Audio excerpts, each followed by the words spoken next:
And now for our feature presentation. He'll be fine on the mountain.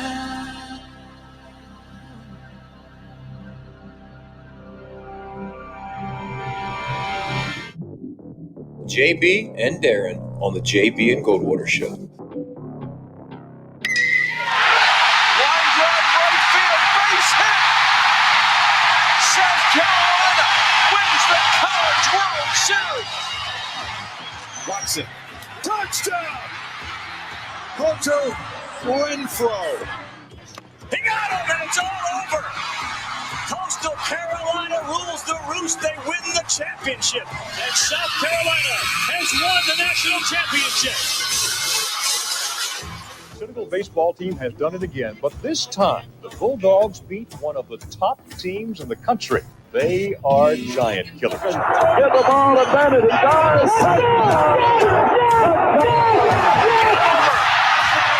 Gamecocks are in the Final Four.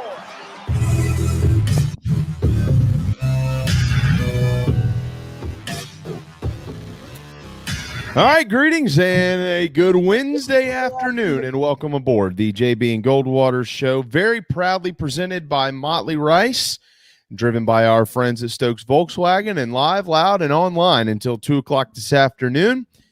And we hope that you'll stick with us because it's going to be a pretty fun day around here, no doubt about that. Make sure that you check in with us on the Share Healthcare chat lines, as Clint, Walter, Craig, Adam, and Aaron have already done.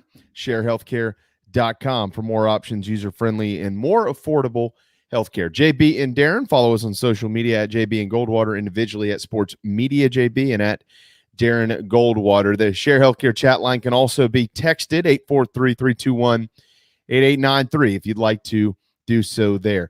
Find Motley Rice at motleyrice.com, stokesvw.com for your next ride out there at Stokes Volkswagen. Make sure you check us out at jbandgoldwatershow.com and download the JB and Goldwater app. It is so easy for you to be able to get a hold of us and JC Shurburtt, who will join us at 12:30 today with the BigSpur.com. A full hour at least. We're going to allot him as much time as he'd like to be a part of our program. I got a feeling you'll probably enjoy the conversation that we have with JC today, because JC and I have decided we're just going to speak in black and white. How about that?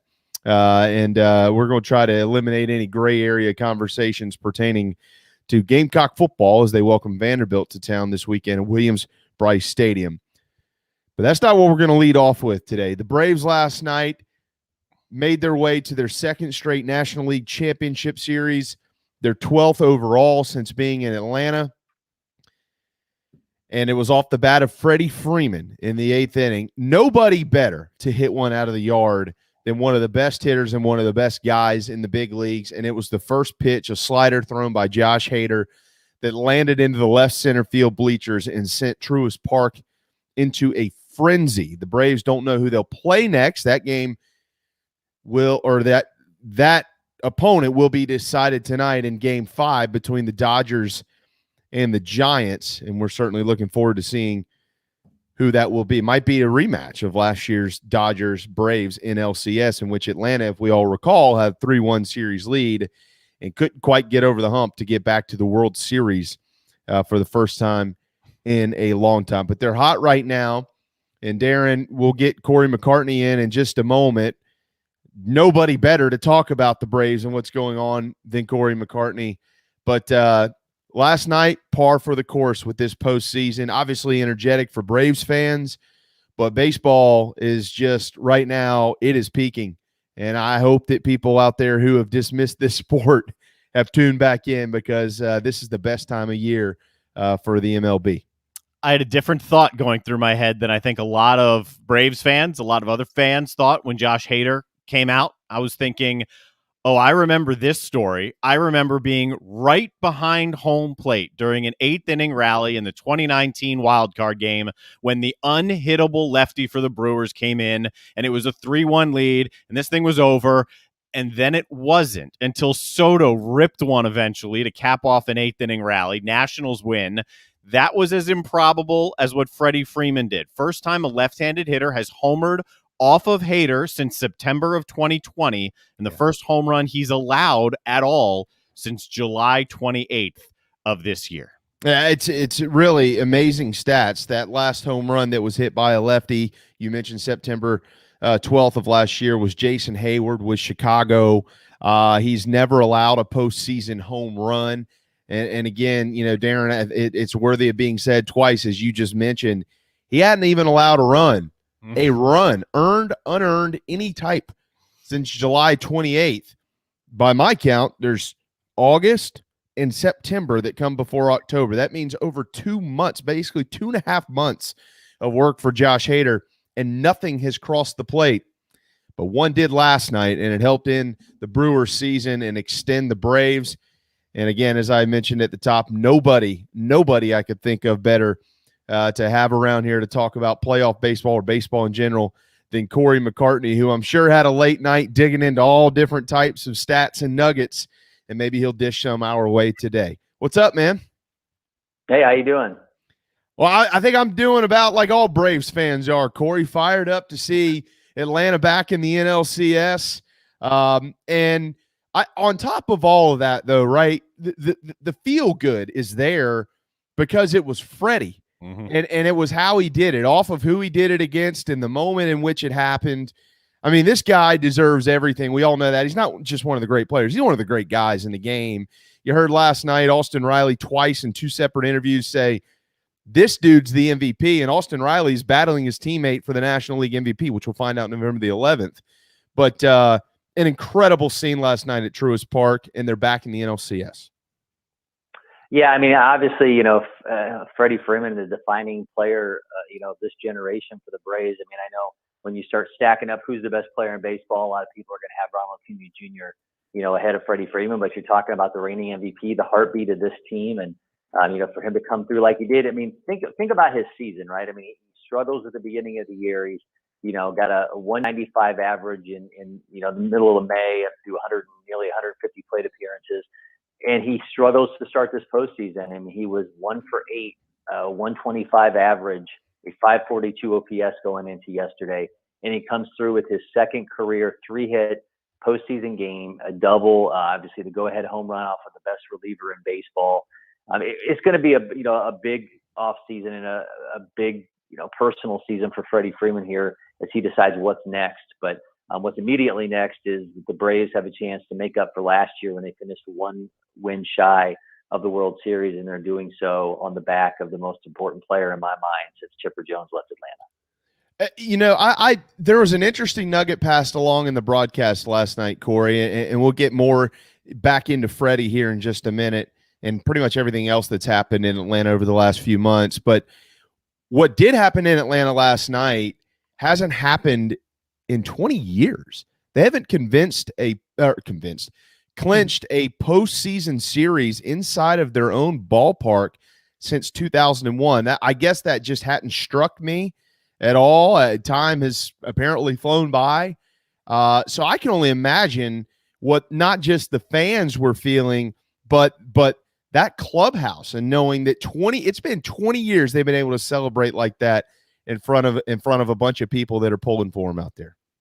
Hey, it's wild, right? I mean, Brian Snitker mentioned it, afterwards, that just how different it felt. Obviously, last year there were no fans, but just to be able to do it in front of their fans. And, it was another oddity that they, each of the last 4 years in which they clinched the East, they did all of those at home. So, I mean, it's just the way, obviously, it all lines up here. But, obviously, the big storyline, though, a chance at retribution now in a season that I don't think we ever saw breaking this way.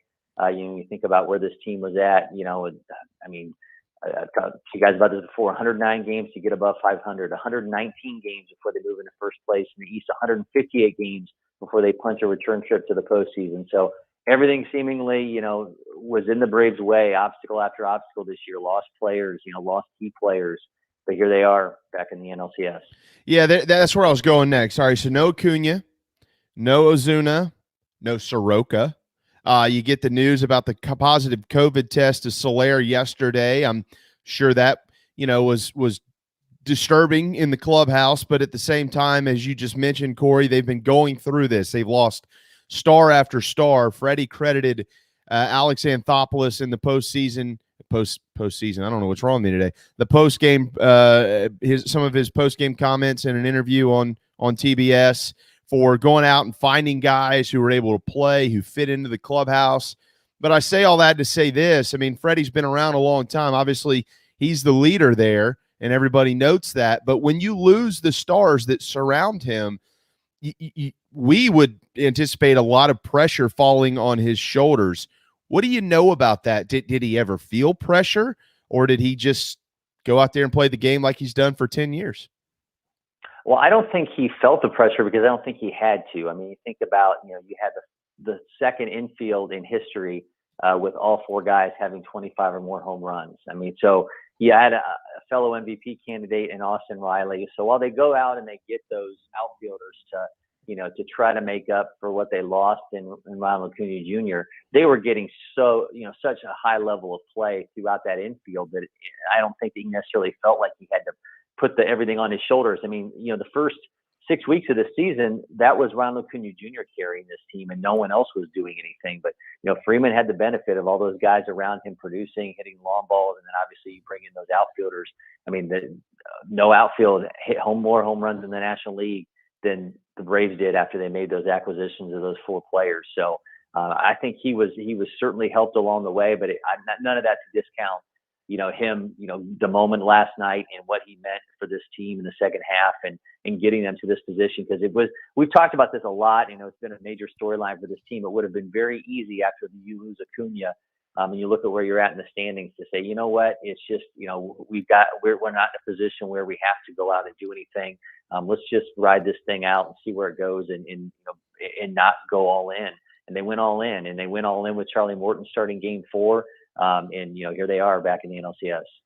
I know a lot of baseball guys. I don't know that I know one that's better than this one. Cory McCartney, 12-12 on a Wednesday afternoon here, kind of summarizing where we are with the Braves. We'll get to the rest of the postseason in a bit, including Cory maybe taking a look at who that next opponent's going to be. We're not going to know until later on tonight. But I do want to talk about Brian Snitker. You hear from time to time criticism from people about how Snit manages his teams and some of the decisions that he makes and things like that.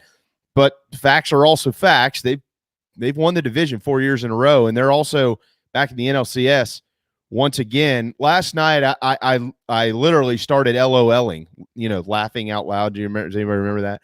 While sitting there on the couch, because I was listening to Ozzie Albies talk to Harold Reynolds on the MLB Network, and they asked him about Snit, and he said that he had told the team that once they got the lead, they needed to keep the lead from there on out, and all the other teams in the division, they're going to see asses and elbows. That's what he told the team. We want everybody to see asses and elbows as we run away from the rest of the league here, and here they are running into the NLCS.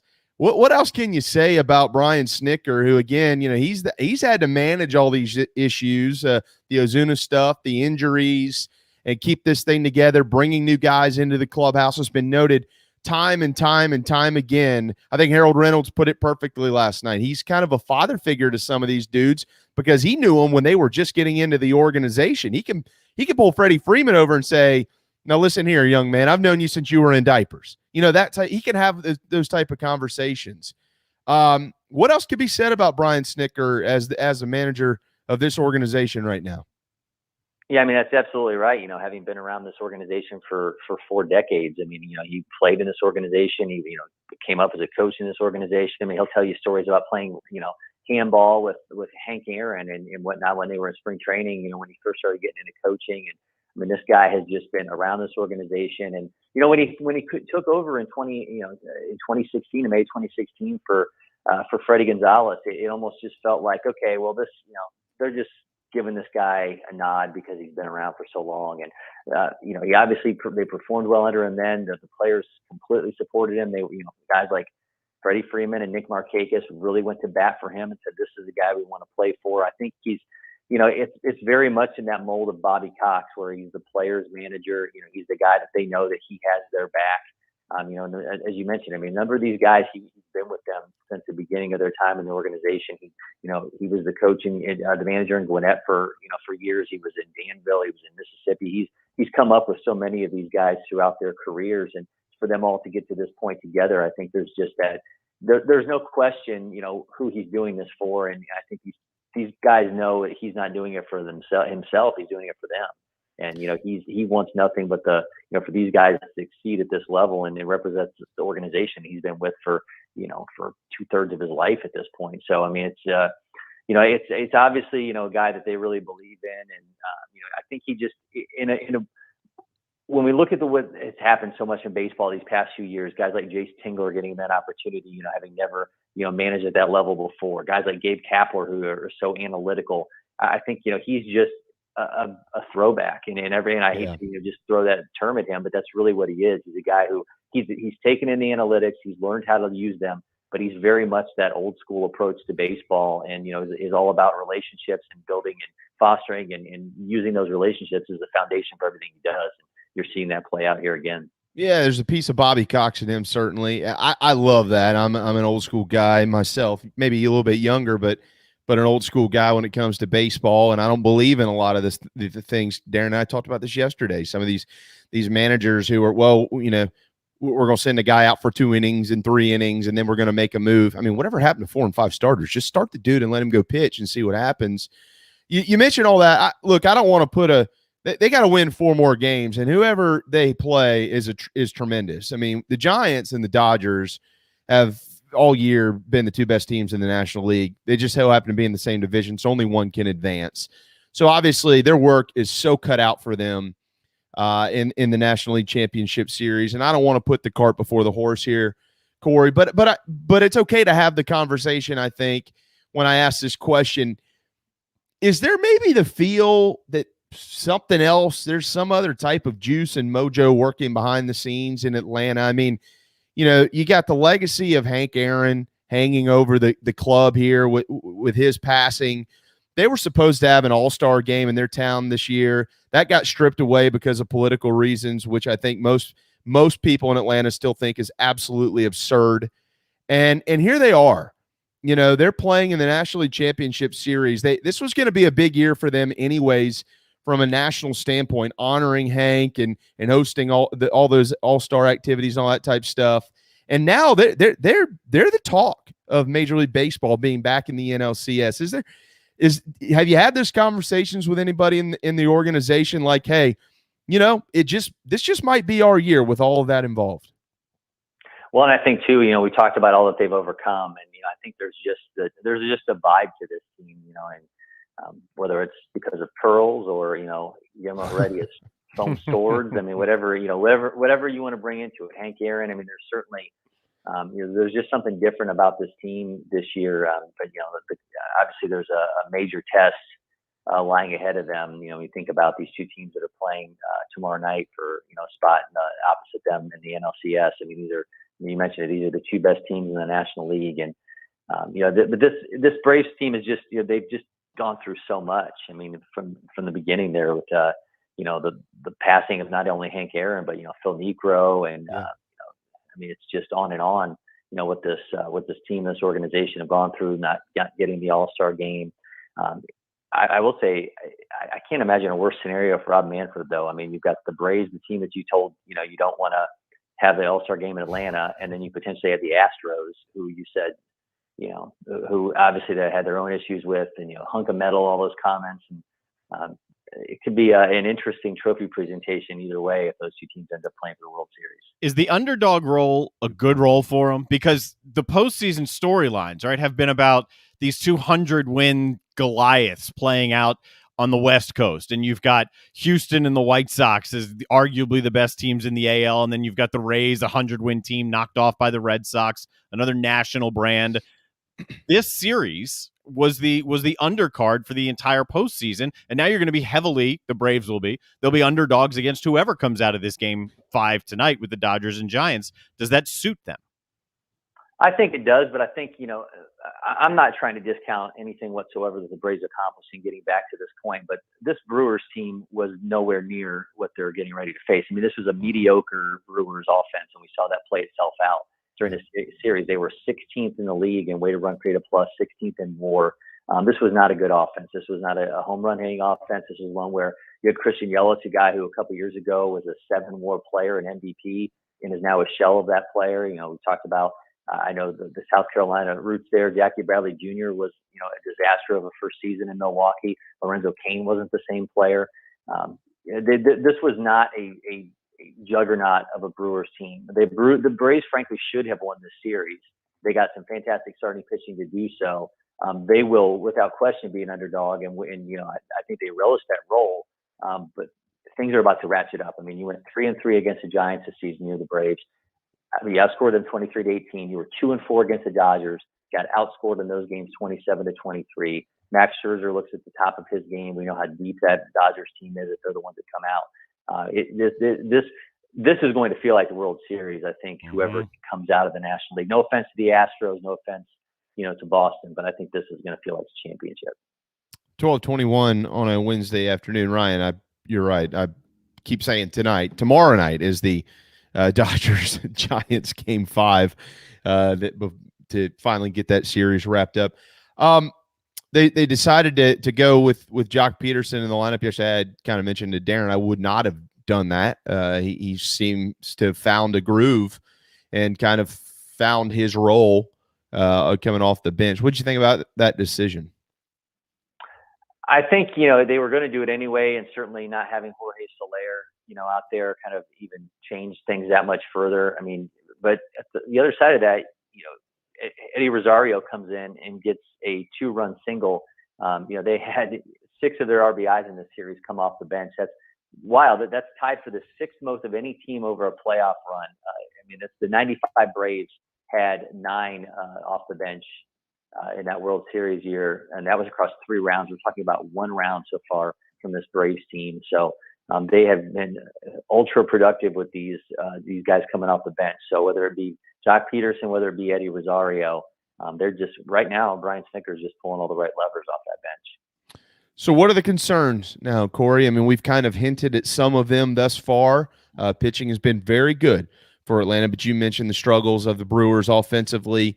Atlanta has had timely hitting. Obviously, Peterson, Freeman, and a couple of other big knocks over the last few days have propelled them into the NLCS. But also that, like you mentioned, the Giants or the Dodgers, either one, this is going to be a little bit of a different opponent and challenge in the NLCS. So even though they've advanced and in fine fashion, what are the concerns as you look to a matchup against either one of those opponents?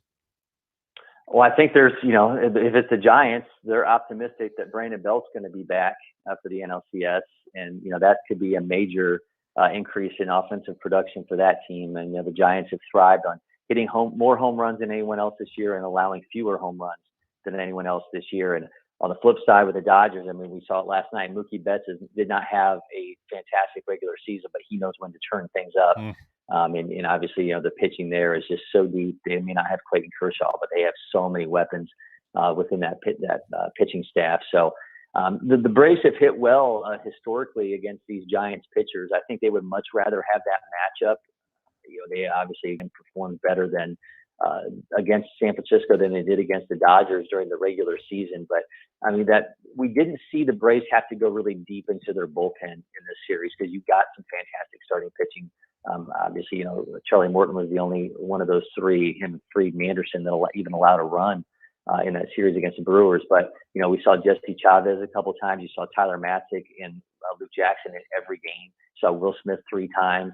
Oscar Yanoa comes in last night, who had struggled in his last few starts of the regular season, gives up a 2-run bomb to Rowdy Tellez. So AJ Minter was a nice little appearance for him too, but they did not have to go deep into their bullpen during that first series. They had a lot of relievers they never used. I think that's going to change in this next round. So I think that's going to be a major factor for this team is how deep can your starters go and what's going to happen in those middle innings before you get to what's been a really strong back end of the bullpen. Will Smith, hey, for all the criticism he's received, and rightfully so, he's been really good. He's been really, really good. What have you seen from him? Yeah, I think the major thing with him is he's just ridden out this wave. He's always been a guy lives and dies by that by that slider, and When you think about the fact that he's, the second half leader in saves, I think he's been much better than anyone wants to, give him credit for. I know it's been cardiac at times, but, by and large, he had a really good NLCS and NLDS, and ends up, ending it in resounding fashion, getting 3 saves without a blown save. Blown saves are an issue for him throughout the season. So, I think we're seeing a guy it's not necessarily that flamethrower that you like to have in that closer role, but by and large got the job done. And again, not in an elite offense, and he's going to have to face 2 elite offenses this next round. But I think from a momentum standpoint, you have to like where Will Smith's at. All right, we'll wrap up the kind of what we've already the rest of the postseason with you and let you get out of here, Cory. Red Sox have advanced. Darren and I have talked for about the last week that generally when you get the hottest teams in the sport and you get the best teams in the sport in the postseason, it makes for a pretty good one. And thus far it's been really good. So you got Boston and Houston. Houston pummeled Chicago 10-1 to move on yesterday. They're third team to appear in 5 straight league championship series and the first to do so since the Atlanta Braves from 1991 to 1999. How do you see that series now that Boston's playing really well and Houston obviously playing really well, but they're also really good? Yeah, Houston's got so much firepower that you just have to think, within the pitching staff and offensively, you just have to think that the Red Sox have been a great story. When you look at the odds, going into the postseason, the Braves and the Red Sox were among the 3 worst teams, the Red Sox being the worst in terms of odds to win the World Series, and now they're both going to be a step away from an opportunity to win that title. So, I think Boston's going to have its hands full. I was really impressed with Nathan Eovaldi. This past round they've gotten some really strong work out of that bullpen. I just think Houston just has so much firepower, and they're just too talented, and I think ultimately that talent is going to end up winning out and put them back in the World Series. Either way, both championship series have a ton of storylines. We all know what some of the storylines are with Cory in the dugout with Boston and the Astros and that whole fiasco that started a couple of years ago. And then obviously the Braves could be looking at a rematch with the Dodgers, if not seeing the Giants. There's going to be a lot of storylines, Cory. Final question here. When you look at whatever this looks like between San Fran and LA advancing to play Atlanta and then Houston and Boston, how do you kind of summarize this in the 2021 bounce back season, coming back last year after COVID and everybody putting it together for 162 games? We get a full postseason again. How do you kind of summarize now where we are with the teams that are left and what we're going to be seeing moving forward?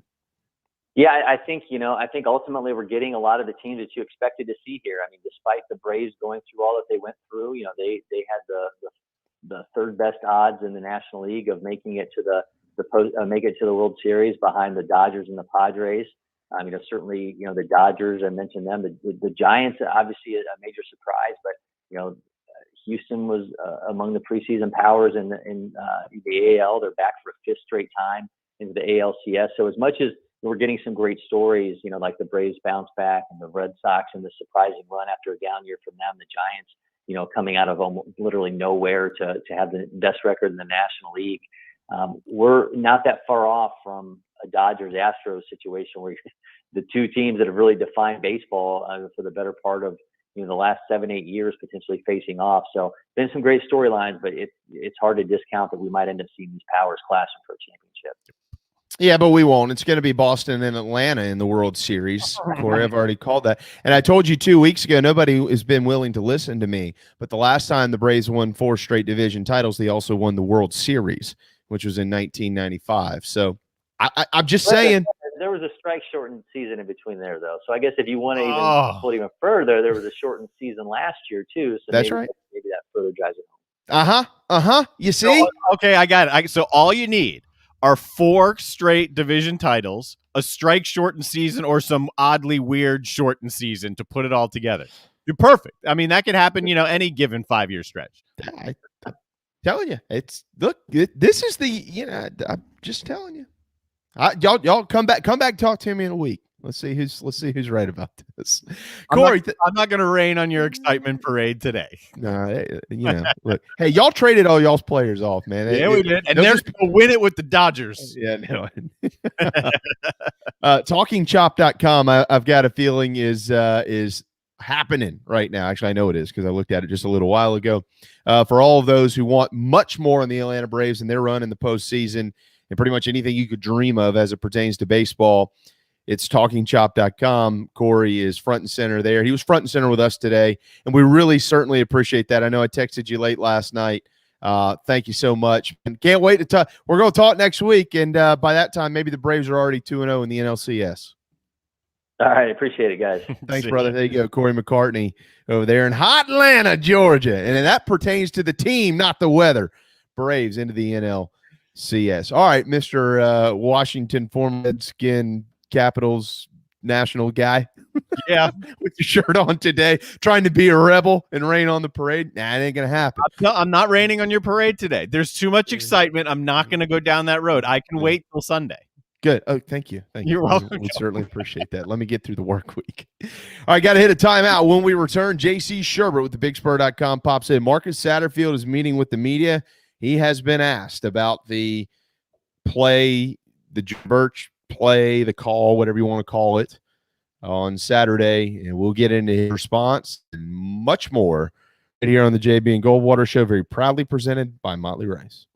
This is Mike Mazzell for Stokes Volkswagen on Ashley Phosphate Road. You know what happens when you sell record numbers of new vehicles? That's right, we take in record numbers of local trades. Despite what the news is saying, quality pre-owned vehicles really aren't that hard to find. You just need to know where to look. Stokes Volkswagen on Ashley Phosphate and on the web at stokesvw.com. We've got over 1,200 pre-owned cars, trucks, SUVs, and all at a fraction of the price when new. Every vehicle has been inspected and reconditioned, many with the balance of factory warranty. Best of all, at Stokes Volkswagen, you don't need perfect credit to get approved for a quality pre-owned vehicle, and we'll take any trade in any condition, even if you owe thousands more than it's worth. Don't forget, we'll buy your car even if you don't buy a car from us. You're going to love our pre-owned selection, I guarantee it. So come see us today at Stokes Volkswagen on Ashley Phosphate or stokesvw.com. Peace and love at Stokes VW. Negative trade equity financed a new loan subject to lender approval. People don't like to get stuck in traffic, stuck in the mud, stuck at work.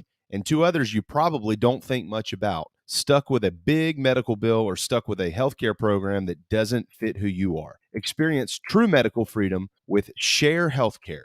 More affordable, more options, user-friendly, and biblically sound. You can join right now. Explore a new way to show you care with Share Healthcare. Join us today at sharehealthcare.com. sharehealthcare.com. Wando Power Equipment, the trusted home of Hustler zero-turn residential and commercial mowers. There is nobody more trusted in South Carolina than our friends from Wando Power Equipment. They've been providing elite commercial and residential service for over 30 years. Landscape Services have turned to their selection of Hustler zero-turn mowers like the Raptor. Bigger, stronger, faster, and the most durable Raptor Hustler has ever designed. Located on Daniel Island and online at wandopower.com. Wando Power Equipment, owned by the Price family, the home of Hustler zero-turn mowers, rentals, service, and specializing in family and friendship. You hear me talk about Dog and Duck all the time, and there's no other place I'm going to watch my college and NFL than the Dog and Duck. They have 3 locations, Bell Hall, Park West, and Clements Ferry Road. They have specials all football season long, like $12 pitchers of their own D2 brew, $5 pints of Sierra Nevada, weekly pick'em sheets with prizes, and the best wings in town, bar none.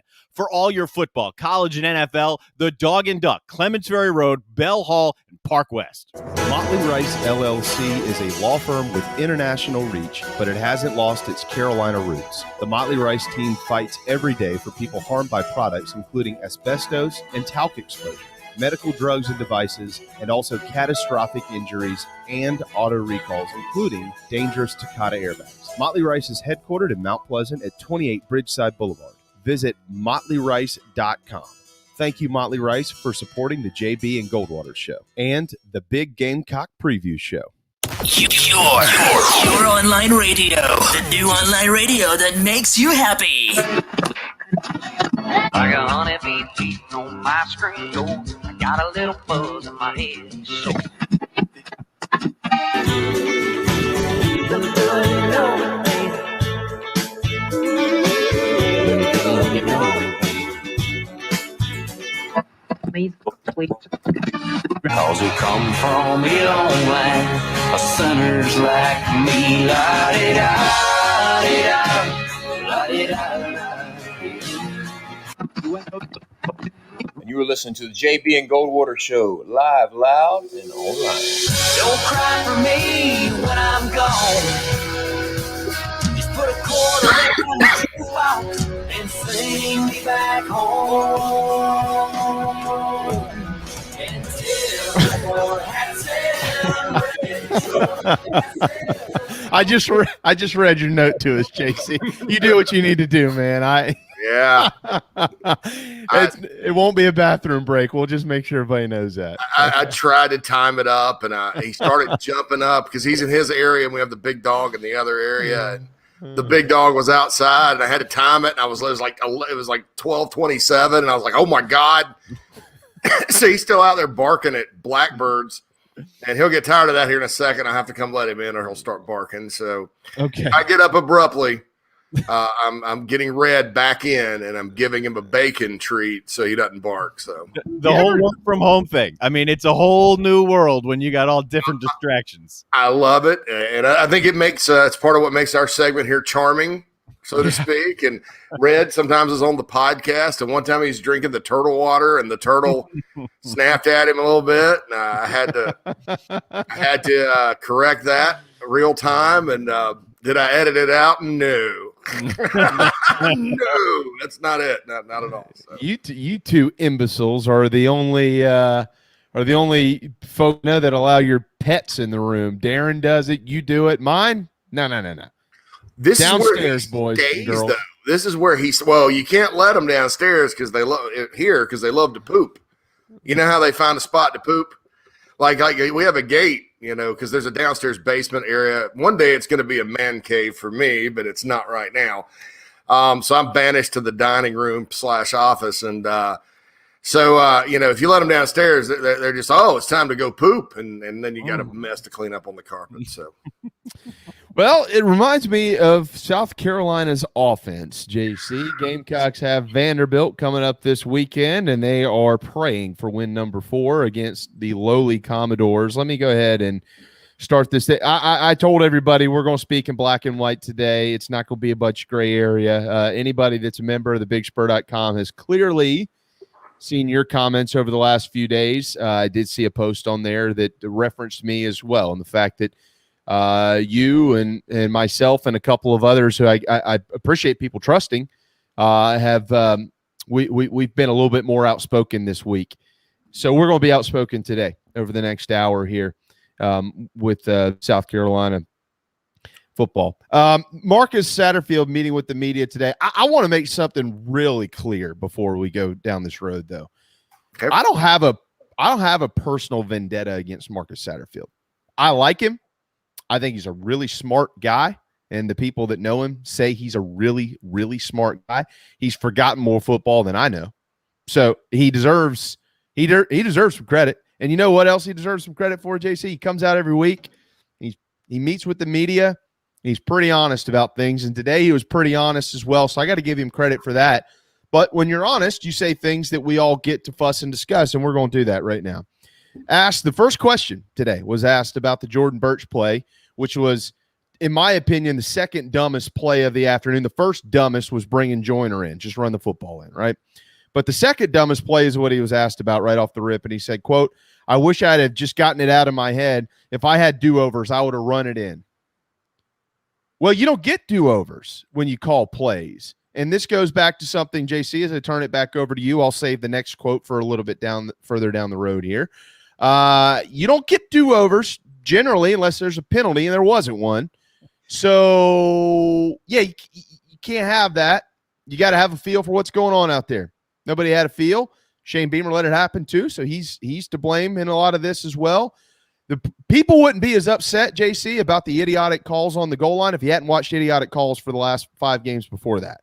But it's just been mounting to this, and then they were in a deficit, and then they ran those 2 idiotic things out there. I love that word right now. And it put them behind the 8 ball, and they were down 21-0, and then 28-0, and then 35-0, and we were all drinking heavily. So I turn it back over to you. If I had do-overs, I would have run it in. I appreciate the honesty. I'm actually very much appreciate the honesty, but you don't get them. So what does that say about a guy who wants do-overs every week when he's talking to the media? Yeah, and look, man, I'm not credit to him and Clayton White and really to Shane Beamer for that media time. As we know, we never got to talk to the coordinators except during the off season for a long time. And that was kind of tough for all of the media boys because Spurrier would let anybody talk. You know, he just went, well, coach, come on. The tight ends didn't play too well this week. Why do you want to talk to him? You know, so I appreciate Shane Beamer and Marcus Satterfield and Clayton White doing that just from an accountability standpoint. I mean, absolutely. I think that, the fans really need to hear from the deciders, so to speak. And so there we go. It's one of those things that I do appreciate. But, I mean, you hear this every week. Should have done this, should have done that, should have done this. Just got to keep going. And then there's some subtle I don't want to say excuses more so than reasons, but at some point they come across as excuses. I think the problem is much deeper than the two boneheaded calls on the goal line. On first and second down, no doubt. You know, you get down there, you try to run it in. I mean, you're running the ball pretty well. Harris gets inside the 3. There was no problem with Harris running it in on fourth and goal or on first and goal from the 6 later in the game. What's the difference there? I mean, you're using a fullback. It looked nice. You know, the power run game looked nice. So you get down there, and on first down, you didn't wait. You didn't wait. First down, you put Joyner in, and you decide to run not a play, but a package that has not worked all year. Mainly because DeCarrion Joyner pulls the ball every single time. And if you watch any tape on South Carolina, you know it. Oh, here comes number 5. He's not gonna give it. He's gonna pull it. And so there's a hole on one side, Marshawn Lloyd, who, quite frankly, could have used a touchdown. You know, here early in his career, he's trying to get going, and he pulls it. And then you have 2 receivers open in the end zone because you could have thrown it and you don't. And here we go. -1 yards, which is kind of what has happened every time Joyner's run that play that year or that package. And then, so to follow that up, and look, I'm laughing because other people are laughing. People laughed literally at this, not Gamecock fans, obviously, and not anybody associated with Carolina's program, but you watched it and it was kind of one of those wow kind of moments. You put a defensive lineman who's essentially a freshman. You know, Birch did not really have a full season last year. Whatever. I think Birch has been playing pretty well. And I don't have a problem with having that play in the playbook at all. But, I mean, you throw that guy out there in that situation. And I went back and tracked it. I mean, yeah, and it's inexcusable, and the inexcusable happened. So I went back and tracked it. And you know, they've been kind of inside the 10, you know, not very often this year, but South Carolina throws it inside the 10-yard line twice as much as they run it for whatever reason. And you look at the yards per carry and the yardage that the backs and Jaheim Bell have been able to get when they run the ball inside. And it's not like they're getting consistently stuffed. And just I think in that game against Tennessee, when you watch that drive, which was a nice drive, you're like, wow, the run game's coming out. They finally, you know, we talked all week last week. And really for weeks, guys, they have to find a way to run the ball, whether that's lining up in some power formations, doing some things the offensive line can do that doesn't require calculus, which is what it seems like sometimes because they're still pretty much confused. You know, you finally get it going. There's a glimmer of hope. You score a touchdown there. It's 14-7. Tennessee, against every single team they've played, has started fast. Doesn't matter if it's been Florida, Pittsburgh, Carolina, Missouri, whoever. The 2 teams that have beaten them have responded, right? The Gators and the Pitt Panthers. Panthers put, I think, 24 up on them in the second quarter. So you had to know, hey, these guys are going to probably start fast. We're going to try to keep them from stopping fast. but are starting fast, but they're probably going to start fast. And so you have to start thinking, well, how do we counterpunch?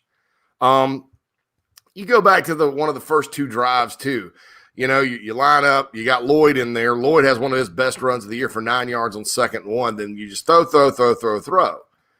And, you know, you look at the opening part of the game, Doty was a little off, you know, just quite frankly. And you also look at the fact that against Troy, they had this nice rollout package, right, that worked. You know, he rolled out. But as someone who knows football pointed out to me last week before the game, JB, it was on tape. And Tennessee, when Doty rolled out early, was ready for it. And so you have to think about that. And there's none of that like, okay, so it's like anticipation, it's staying calm, it's feel for the game. All that's missing. It's a collection of, to their credit, well-designed plays. But there's no rhyme or reason to anything they're doing. I mean, they get something going, and then they don't go back to it, and it doesn't work, and then something else works, and they're just pulling things out. And I think that, you know, there's very few explanations for it. You know, one may be a little arrogance, quite frankly, you know, because they've gotten – the times they've gotten inside the 10 this year, they've gotten real cute. Think about the Eastern Illinois game. You know, they're up 29-0, so nobody's complaining or anything like that. But when they got inside, I mean, there's a reason Zeb Nolan had 4 touchdowns in the first half. They just love throwing it, and that's fine. I don't mind chunking it in there. But even play callers, including one who was a head coach here who loved to throw the football above all else, understood that when you got close, maybe try to run it in, right? And so and here's the other thing too, that can't, there has to be some sort of red zone goal line package. I guess if this is an NFL offense, you know, every NFL team I know has when they get down close inside the 5, they got the jumbo packages or whatever. You know, perhaps that would have been a better choice off the smorgasbord, Mrs. Smithers, you know, because it's like, you know, why not? You went for the cauliflower when clearly the mac and cheese is banging, and it's not Kraft, Darren. Why? You know, and it's so that was awful. But that's just like having like a sundae made of poop, and this is just a little nugget turdling up on the top of it. This whole season has been that way on offense, and the bottom line is like we've said from the start. Trying to install something that your kids can't learn will get you beat in college football. And I've seen it. I see it this year at South Carolina. You know, LSU is struggling to run the football right now, doing the same thing. You know, you have to have something the kids can learn. It's something, and we heard all summer, and this is why the criticism is completely warranted, because we heard all spring and summer from Shane Beamer and Marcus Satterfield, we got to do something that fits what our players can do. Right. Mm-hmm. Well, then why did you torpedo the power run game with a bunch of backs and returning offensive linemen? I mean, because this system is set up to perform, if it is set up at all, for something that this team is not supposed to be doing well. So and I said this, guys, square peg in a round hole. That's what they have to avoid. But that's exactly what's happening. The personnel use is baffling. I know people complain about the running back rotation. I actually kind of thought that was a little more rhythmic. I don't know. Mark Satterfield last week said he felt bad for Zaquandre White. Well, hey, I do too. Maybe you should try to find a way to get him on the field because you got some guys out there that are playing a lot that really, you know, Zaquandre White gets in the Wildcat, maybe a different story. Okay. Jaheim Bell, glad to see him getting more and more touches as we go on. I'd like to see him get any more. Hey, there's another guy. Wow. Jaheim Bell, when he lines up from scrimmage, they ran this in the spring game. It was nice. I thought, wow, that's a nice play call. They put Jaheim Bell at fullback. You remember this? Spring game. Yep. Just gave it to him. Boom, touchdown. Great. Jaheim can do that. He's a football player. A damn good one. E.J. Jenkins. Well, let me stop you there because that's the next quote. Yeah, you know, I think going forward we've got a package named after EJ Yeah, we're going to start utilizing him more in the red zone. Well, hold on just a second. Oh, okay, I just wanted to make sure I knew that the date was October 13th and that he was on this team in the spring, summer, fall, and then the first 5 games of the year. Did somebody look over and say, oh, damn, you know what? He is 6'7". I think we should maybe try to get it to him here and there, especially around the end zone or so. Maybe he could score. What type of aha moment happens in the middle of the year when you look at this cat and say, well, we got a red zone package named after him, but we haven't thrown it to him in the red zone? Seriously, how do you say something like that? We have a red zone package named after a guy that we don't play. It's the buffet, man. I'm telling you, there's a delicious carving station, right? And this dude's rolling out the Salisbury steak. God, I feel drunk. What am I talking about? I'm talking about what I was told. Unbelievable. And you know, EJ, it's clear when you watch EJ play, right? This cat's different. Like he ain't dropping passes, and he snatched them out of the air, and he can run, and he's 6'7". And I haven't gone back and charted this, so forgive me if I'm not if they changed it up somehow on Saturday and I just missed it. But they have he and Josh Van playing the same position. Yeah. So I'm like, well, tell me how this makes any sense, you know? And to continue with my food analogy, that's like you know, ordering a barbecue combo with no sides, just brisket and. Or I don't know. I'll think of so. That's not that wasn't going the right way. You know, but that's just like doing the same thing. I mean, like, okay, so let's take Michael Jordan and Scottie Pippen and let them play the same position and rotate them. You know, I mean, and these guys aren't Michael Jordan and Scottie Pippen, obviously, but clearly they're guys that can help you. And you know, I think, quite frankly, EJ's good to move all around. I don't know if they've. You know, it seems like he's fine at running routes to me and knows it, but having he and Josh Van at the same position is unbelievable. I mean, that seemed to be what was happening on Saturday. I know that Luke probably missed EJ a couple times, and I bet EJ's pretty frustrated because he's absolutely the type of guy that can help this football team. I mean, he's the type of guy that can bail you out on a pass or – you know, like you said, in the red zone, you just throw it up to EJ and see if he comes down with it. Heck, that's been a great play at South Carolina for a long time. No kidding. Throw it up to Sidney / Alshon, you know, / Brian Edwards.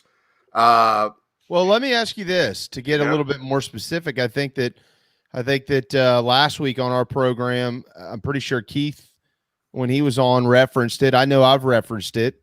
The game. Can't remember. I guess it was the Kentucky game. Darren, if you can recall this conversation, it was Kentucky or Troy, one of them. And it was a bad throw by Luke. I get it. He should have thrown it to the back shoulder, the outside shoulder in the corner of the end zone, the south end zone at South Carolina. Mm-hmm. But he threw it to Josh Van. If they're playing the same position, why are you not throwing that football to the guy that's 7 inches taller than that dude? I don't. Like, what am I missing here? Like, if you say, Jamie, I need you to drive from here to Columbia, no cars on the interstate, get there in the fastest amount of time you can get there, and I'm going to give you 2 cars to choose from, this Volkswagen Beetle or a Ferrari. Well, I think I'll drive the Ferrari. So if you say we're going to throw this fade pattern to the corner of the end zone, I get it. The throw is off. And one guy's 6'7", and his hands are literally that big. They're like Alshon's. If anybody ever met Alshon Jeffrey, they're literally this big. It's amazing. I'm talking about his hands, guys. Yeah. And then you say, well, the other guy who's really good, who, by the way, hadn't gotten the football enough either, because there goes JC letting red in. He's not leaving us. He's not disengaged with the conversation. Everybody just calm down. He'll be right back. But you have Josh Van, who defenses started accounting for because he came out of the gates howling and playing really well. The offensive coordinator at South Carolina has not made an adjustment to get him the football. But this is separate from that. This is just about scoring. And he's 7 inches shorter than that guy. and we're throwing it to the shorter guy for a ball that you just throw up in the air to catch, to be taller than the guy who's trying to defend you. I don't even know what else to say. I mean, Carolina doesn't have much on offense. I mean, as far as players that could make a difference, they have more than they did last year, and I believe they have way more than what they're showing. So it seems like, and this is what frustrates me, and this is why football coaches ultimately fail, in my opinion. It's not that they're not smart guys. It's that sometimes they outsmart themselves. Yeah. And I think that's definitely what's going on here. The biggest bunch of coaching malpractice is when your team is being held back by you asking them to do stuff that is too complicated for them to do, that they're not comfortable doing, and that you can't really orchestrate. It's like an orchestra where there's just the conductor's terrible. The score is, written by Tchaikovsky back in the 1600s in Russian. Your flutes are, you've got your first chair flute, and you got two first chair flutes, and you don't, spread them out. Maybe this guy can play, clarinet or something. So your woods are all screwed up. I mean, it's just, this is what happens when things don't, when you look and you don't say, all right, who are we going to get the ball to? And I remember this. I'll go back to 2010 Clemson, South Carolina game. And I was told this by a Clemson buddy of mine. This was the end of the road for Billy Napier as the offensive coordinator at Clemson. And, of course, he hired Morris the next day. And South Carolina's throwing it to Alshon a lot. And Dabo told, from what I was told by my buddy on the headset, he's like, see how South Carolina's getting the ball to their playmakers? Why don't we do that? We don't get that's always resonated with me because Clemson started doing that when Chad Morris got there and they brought in Watkins or whatever. Of course, not against the Gamecocks because the Gamecocks, unlike Saturday, had a good offensive plan to keep their defense fresh and all that. But, and that's always kind of stuck with me. Get the ball to your playmakers and identify who those are. And 6 weeks in, if we as fans and radio hosts and bloggers and website owners and experts and analysts can tell, hey, there's a potential playmaker, but nobody there's getting it, or maybe they do and they just don't know how, or maybe it's just like not even about, some coaches that fail calling plays, they're too. It's all about them and their system. More so than like, okay, this guy's good, let's get him the ball. I've seen that college and the NFL. So, it's frustrating because the rest of the team, and I think the offensive guys are playing hard. I just think they're confused. I feel sorry. They run into each other. These offensive linemen, people are like, well, they just suck. Well, they didn't suck. I mean, and you could sit there and point out stats and do whatever for last year and try to make this grand argument that somehow the offensive line's never been good. Well, okay, that's fine. They've never been great. All right. They've been much better than they showed. And a blind person, a blind pig, oinking away, looking for his slop can figure that out. I mean, look at how these guys are playing this year versus last year. Look how they come off the ball. How are they moving around? What is their body language? How weak are they playing because they don't know what to do? And that's the first part of it, and that's been an issue since the start, right? We've been griping. I mean, and as time goes on, these guys are going to start to get more of it, but they still play confused. And for the life of me, I don't understand, why you come in here. You need to recruit. It's a program that went 6-16.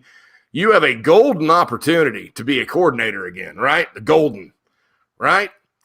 And you're like, all right, well, let's what do they do well? Well, let's just let's not do that.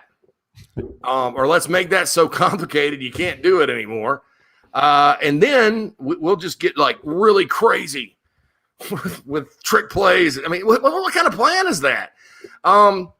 And I started to think about it. So I do this deep dive, right? So, beyond all that with Satterfield, I laid all this out on the podcast. And I started thinking about a lot of different coaches over the years. And you see these guys, and I believe this happened with Kurt Roper, and everybody likes to compare Kurt Roper to Satterfield. I'll tell you this right now, Kurt Roper did a better job. And so did Brian McClendon through their first 6 games. Yeah. I mean, you got to be fair to those guys. I mean, you can't – there's really no comparison. The numbers. I mean, you think about Roper and the personnel he had to deal with early. I mean, they had like one receiver, Brian Edwards, and he's a true freshman. I mean, who you throwing? I mean, and Brandon McElwain trying to run around out there, then Orth and – and then once Jake got the quarterback job and Debo got healthy and Rico Dowdle got healthy, that offense actually against the teams that needed to move it and scored against it did, right, in 2016. I don't see any light at the end of the tunnel here with this. And so, but you get think back to Kurt Roper, right? And a lot of Gamecock fans still are under the impression he was at Florida all 4 years under Muschamp, blah, blah, blah, blah, blah. Why'd he hire him? And so the initial, upset posse was based on like not knowing the facts. But I wouldn't have hired Kurt Roper had I been Muschamp, but he did. Okay. So Roper went to the NFL with the freaking Browns for 1 year. Right. And he comes back, and the first year he kind of, what Muschamp used to say, call it and haul it, he's running the Cutcliffe stuff, which works and whatever. So then in 2017, he's like, I'm busting out what I learned with the Browns, right? And it's like this RPO heavy thing with a sophomore quarterback that was just overly reliant on Jake Bentley being Peyton Manning. And the 2017 offense stunk it up, cost them really some games. If you think about it, that could have been with the turnovers they got on defense and all that, and the weapons they had on that offense. You had Debo, you had Brian Edwards, you had Shi Smith, you had Hayden Hurst. You had Dennis Daly on the offensive line. All those guys are in the NFL. Rico Dowdle's in the NFL. Okay? He's hurt, but he's with the Cowboys, right? So that's a bunch of NFL starters on that offense. And you go out and you put up 210 yards against NC State. You won the game. Mm-hmm. You score 17 against Louisiana Tech. You take the air out of the football at A&M. So Kurt Roper, all the stuff he was running well with Jake, as a freshman, because he was calling it and hauling it, went away because we're going to be NFL. And to people that love ball like Will Muschamp, he probably got all into that. Oh, man, yeah, let's do it. Woo, yeah. Because in theory, this stuff is supposed to work. But it's supposed to work at a level of football where, number one, everybody's a pro. They get paid, right? And they get thoroughly evaluated, not only for their physical ability, but their ability to learn quickly. Because in that league, everybody's good. You got to be complex, right? Number 3, you get all day Monday through Friday to work on it and Saturday off before you play Sunday. And that's all you do, coaches and players, is ball all day. You don't have to go to class. You don't have girlfriends. You don't have parties. You're not doing homework. There's not a chemistry lab at 2 p.m. And the NCAA limits them to 20 hours a week worth of work. So you have to make – but I see that. Look at Missouri's defense, guys. Do you guys know who Missouri's defensive coordinator is? Yeah,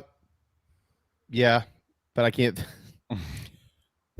Oh, sorry. All right, you guys don't have to look it up. That was kind of. I'm not looking it up. It's Steve Wilkes. Okay, Steve Wilkes. I couldn't remember his last name.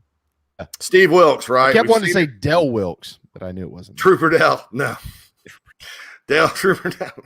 I mean, I couldn't remember his first name. Trooper Dell. That's a name that lives in Gamecock lore. All right, so. Yeah. All right, so Missouri's defense is god-awful. Probably one of the worst in the country by far. 7 yards. North Texas went right through them like butter, okay? Well, Missouri's got players, right? Okay, yes, they got players, and they've got some guys back they're excited about this year. I don't think they're going to be world beaters. So they're like, Eli Drinkwitz says, I'm going to hire Steve Wilkes from the NFL to run this defense, right? And Steve Wilkes probably knows a lot of ball. And if you sit down and talk to Steve Wilkes, we'd probably all be like, man, that guy's smart. But he's been coaching at a different level. And guess what? His defense looks confused. And guess what? The defense at South Carolina last year in the secondary, really for many, many years, looked confused. Mm-hmm. All right?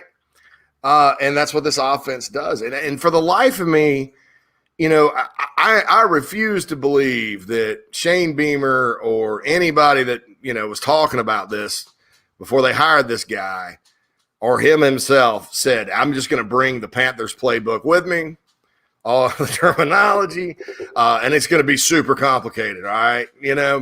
Come on, man. I don't think anybody expected that. There's a reason. Number one, when I say pro-style offense, I've always been against a pro-style offense at South Carolina. I was kind of sold on this because conceptually it's supposed to be a college offense, right? And there's a lot of college concepts, right? And the number one reason is, when you think pro style, you think I formation, play action, stuff like that. And Carolina's never going to have the personnel consistently to do that well as their base offense. You got to kind of be a special prep. And then number two, they're overly complicated for college kids to learn. And that's why you see some of these guys that, go to the NFL and come back and they struggle. Look, man, remember John Hoke's awesome defense in 2015? Anybody remember that? Raise your hand. Who remembers John Hoke? Who remembers Hoke? Solid group. Got along well too. Yeah. Well, you know where he was between Florida and South Carolina for 15 years. Yeah. The National Football League. How well did those concepts work in college? That Tampa 2, anybody see that? So there's another example. It's just, I think a lot of these guys go up there and I respect it because I love football and I can appreciate their respect and, passion for the ins and outs of the game and the X's and O's. I think they get up there and they see a lot of cool stuff, a lot of little bells and whistles. They're like, man, I'm just going to come back and go crazy and put all this stuff in. And no. It's too complicated for college. Even at Alabama, where they run an RPO, one of the up-tempo. And see, that's kind of what you think when you're like, they're going to be a modern pro-style offense. Well, it's kind of going to be like theoretically a little bit like what Bama tries to do. Bama's players, but all that, fast-paced. The Chiefs, you think the Chiefs. Okay. Nah, it's not the Chiefs. and even in Alabama, they scale it back, and there are some NFL coaches. Look at Todd Monken at Georgia. He's in the NFL a while. He was college. He's come back. He scales it back. Their players look like they know what they're doing, and win or lose, you can accept that. You can accept wins and losses. But what you don't want to accept is we're not getting the very best out of our team, and it's not because the players aren't playing with effort, and it's not because they're not trying. You got a team that doesn't try, you maybe want to kick them in the butt a little bit. But right now, the reason they're struggling is because their plan on offense is awful. And not only is the plan awful during the week or whatever they're trying to do during the week, when they get to the game, that's when disaster strikes. Okay, so you got kind of a sketchy plan that your kids can't, learn a whole lot already. And then you get to the game and it's like, oh, well, I mean, it's almost like sitting there with your iTunes library and like, oh, I haven't played Save Any Reason by Head East yet. And you're in the middle of the party and you've been listening to 90s gangster rap and everybody's dancing and you're like, well, I think I'm going to pop in Never Been Any Reason by Head East. And how's that party going to go? So that's almost like what it is. Like, oh, I hadn't run this yet. I mean, and then you hear other things internally and stuff. And there's rumors out there and stuff like that. And that are just unfortunate, kind of deals and situations inside the program. And I hope it gets better, but I don't see it. I wish I had, and I hope I'm sitting here in 3 weeks, guys, saying I was wrong, premature analysis or whatever, but I've covered the Gamecocks 14 years. I've had the Big Spur 14 years. I've only once before now thought mid-season there needed to be a change. That was Kirk Bodkin at linebackers coach in 2015, 14. But, I'm there now, and it's only been 6 games, and it's based on what I've seen and what I've heard, and that's my job is to do that. I think a lot of people think I'm a rah-rah sunshine and rainbows guy, and I'm just trying to be honest and fair. And I think after what we've seen through 6 games, it's a fair assessment that this is just not working, and the chances of it working are slim. Even if it does happen to work, guys, you're going to get a whole new batch of players next year. And so you're going to continue on with this super duper complicated thing. I mean, you're not Wake Forest South Carolina's not out there recruiting guys and saying, all right, we're just going to take our lumps and hope that we get 4th and 5th year guys one day and compete. That's not the strategy. I mean, it's not a bad strategy at South Carolina, but it's just not going to happen. You're going to have you're going to be young at some spots.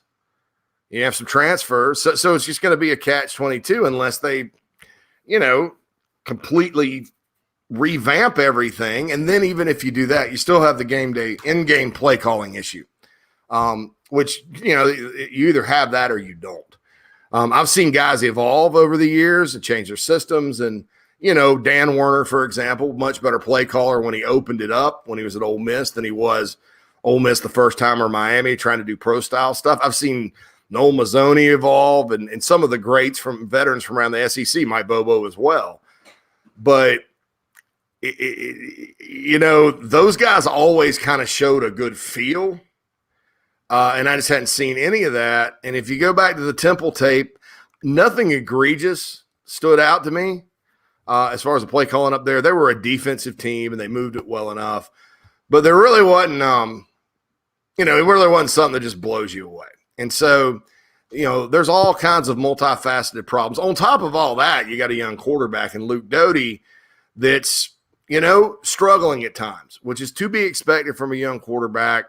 I think his foot's bothering him. I think there's some contact issues there where he's trying to kind of maybe protect himself and thinking about that. And, if somebody else at quarterback can get in there and do it better, I haven't been for a quarterback change, nor am I now. But I think that's something they have to consider. I mean, I think that you got to go down swinging and do whatever you can to try to move the football because the bowl trip's still out there, man, and you still got some games you can compete in. But I just, as far as the offensive coordinator and the play calling and the offense in general, that's something that they have to change. I mean, and I don't know if you can change in a week. Even if you do, and quote unquote, scale it back or whatever, there's still the play calling issue. And, you could sit there and say in hindsight, man, I wish I'd have run it in. And it's almost like Owen Wilson from Wedding Crashers, sitting there, man, Chaz, whoa, I should have run it in. In fact, if I were casting a movie, Owen Wilson would play Marcus Satterfield. Oh, God. Seriously. And I love Owen Wilson, but, whoa, man, I think we need to run the Birch Pass, man. Yeah, cool. All right, man. And I know it's not, I know from talking to sources, it's nowhere near that laid back in the press box, right, where he's calling it. It's a totally different situation, but that's kind of what I figure that, all that. Oh, we got a little thing, and he's like, there's no talent here, blah, blah. Let me give an unpopular opinion here, just to offset this, just a touch, okay? The play calling has been problematic. It reached a fervored pitch with that absurdity at the goal line, and there's no denying that. But just simply saying this is the problem and this is it's not like the only thing. If the play calling was better, if it was a different guy, how much better would this team actually be? 4-2. At least probably 5-1, totally agree. Maybe 5-1. I've talked to people that have nothing to do with this screen and everything to do with Gamecock football, and they say the same things. I mean, think about this, guys. I mean, look, that Kentucky loss, it ain't on the board. I hate people could sit there and tell me I'm wrong. They want to. You're wrong. They would have won that game had they been competent in calling plays that day. It's plain and simple. And I watched that game 4 times, and I've talked to 2 people who were directly involved in it that day, and they sit there and go, "There's no reason." No reason they should have lost that game. I think McKenzie over here on the board here, he's off base. Okay, he's off. He's arguing something different. This is a match. All right, so this is the one of the. Let me also interrupt. McKenzie's great. He's with us all the time. Sure. There's a lot more out there, boys and girls, that over time will tell stories just like. Oh, yeah. Just like everything else in life. I just want everybody to understand that. Okay. There's a lot out there that's going to start to tell this story as time goes on. Yeah, this isn't just me and JB and David Cloninger and all these guys that cover this program, Tony Morrell, Keith Allsep. This is not just us watching football on Saturday and going, hey, here's what it is. It's this and this and this, and us just taking our opinion and bloviating. Most of this is based on sourced information, unfortunately. Yeah. Unfortunately, I would like to just be like an idiot out here. I wish I was way wrong. I wish I didn't know the things that I know. I will guarantee you to be that. But you think about it, and McKenzie's he's on the talent train. Look, he's like, Satterfield doesn't have but maybe one NFL player on this offense. Not true. That's not true. If you want him to run Muschamp Bobo's offense, why would you fire them? Because Shane tried to hire Mike Bobo or hired Mike Bobo for a while, so that was going to happen. I'm not calling for them to run Bobo's offense. Bobo's system was fine. I think because when you look at it, it's clear that the players, especially on the offensive line, are confused. I mean, you got two receivers running into the same spot, half the line blocking zone, half the line blocking man, half doing passing. That's clearly confusion. That has nothing to do with talent. So if you're in the second year in Bobo's system, I tend to think that competence level would have been up. Would they have been world beaters? No. But people said the same thing about Roper. He just doesn't have the talent. He doesn't have the players. And then you look at the guys in the NFL. So I've heard this song and dance before about there being no players. Do I think South Carolina's talent is top half of the SEC on offense? No. But it sure as hell is better than the bottom. And I'll rattle it off. Josh Vann, Jaheim Bell, Amarian Brown, who's being grossly misused, as a transfer, is a proven player at this level. Negligence, what's happened to him. Kevin Harris, Marshawn Lloyd, Juju McDowell, Zaquandre White, Nick Muse. The starting offensive line is a veteran group with athleticism. And some of those guys, I don't care if you believe me or not right now, because I'm usually right about this, they'll be in the NFL, You're going to look back and see there are some players, E.J. Jenkins, like you mentioned. Is it ideal? Do they need more speed at receiver, more players at receiver? Yes, absolutely. Absolutely. And that's been known for a year. And that's not really the problem. The problem is they can't block or run the ball. And they, prove to at least be like a C-level thing. So for the McKenzies of the world, here's what happened. Yeah, okay, they didn't take over a great situation, but what they did was torpedo what they were good at by installing something that the kids can't run. And you're like, it's going to take a year or two to get the system in place. Nobody's got a year or two to install an offensive system in college football these days, okay? You're not going to the triple option. You're not like, this is not a Georgia Tech situation where, we took over an option team and we're going to be 3 or 4 years out. This is not a dramatic departure personnel-wise. So, no, you're wrong. There's not going to be 1 or 2 years to get the system in place. That's asinine. If it takes 1 or 2 years to get a system in place on offense in today's college football world, you're doing it wrong. The learning the system should be the least of your concerns. And 6 games in is awful, as it is. But 2 years, I completely reject this. So, and that's the case. But some people out there that just think there's no players, and that's just not true. Well, this is also an apples and oranges. System is one thing. How you call plays on game day is another. You could have the perfect system in place, and if you don't know what to do with it on Saturday, it doesn't matter. So, I mean, it's like you could have a brand new car, but if you got a flat tire, how far are you going to drive? You know what I mean? I mean, it's like the airplane analogy. Can you fly the plane? Yeah, exactly. Yeah, you can't fly the plane. I mean, I'm here to tell you right now, based on that, can't fly the plane. Guys, this is what I said we were going to be black and white today. I don't really know a whole lot other ways to put this besides this isn't working and it's not going to work. It's just not. We're all going to continue to see more of the same. They're going to win the game this weekend. They're not going to lose to Vanderbilt. It's not going to happen. They're better than Vanderbilt. They're going to beat them. Okay. But after that, if they might win another game or two, I tend to believe JC just based on percentages in football. They're going to find a way to get one in there somewhere. It's going to happen. It's not going to mean that the problems are solved. It's just not. So there's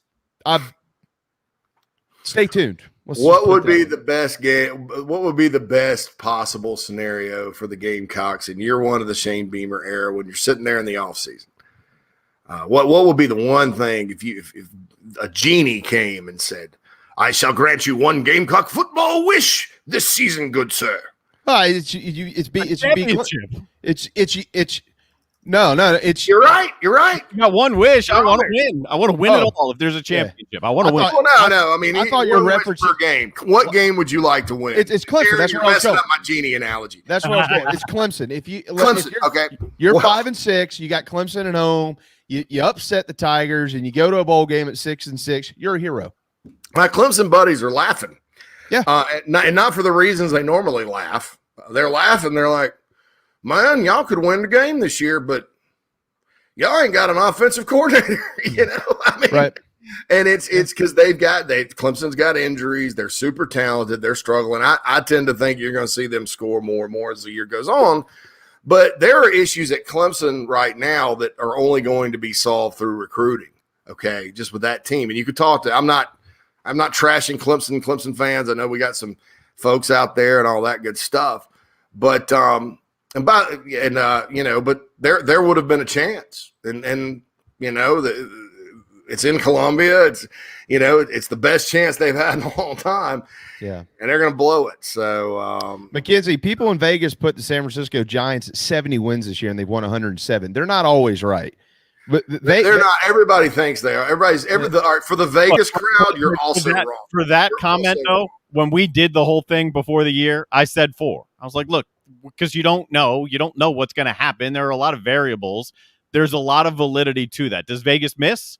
Yeah, of course Vegas misses. Do they get it right more often than they miss?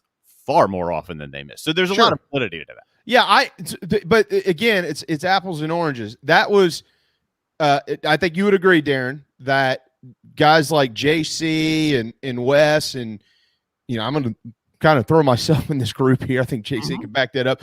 We have enough information to understand going into the season what should and shouldn't be expected with this football program every year.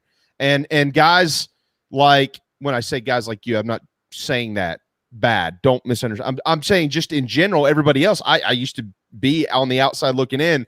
I'd be the same way. Okay, well, Vegas got them at 4. I'll take them at 3.5 or 4.5, or they got them at 6, whatever it is.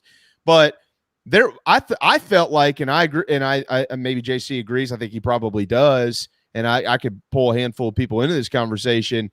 It wasn't just what Beamer was saying all summer. Yeah, the energy and this, that, the other. I'm talking about there were legitimate reasons to think, wait a second, this team probably should win 6 games. And here's why.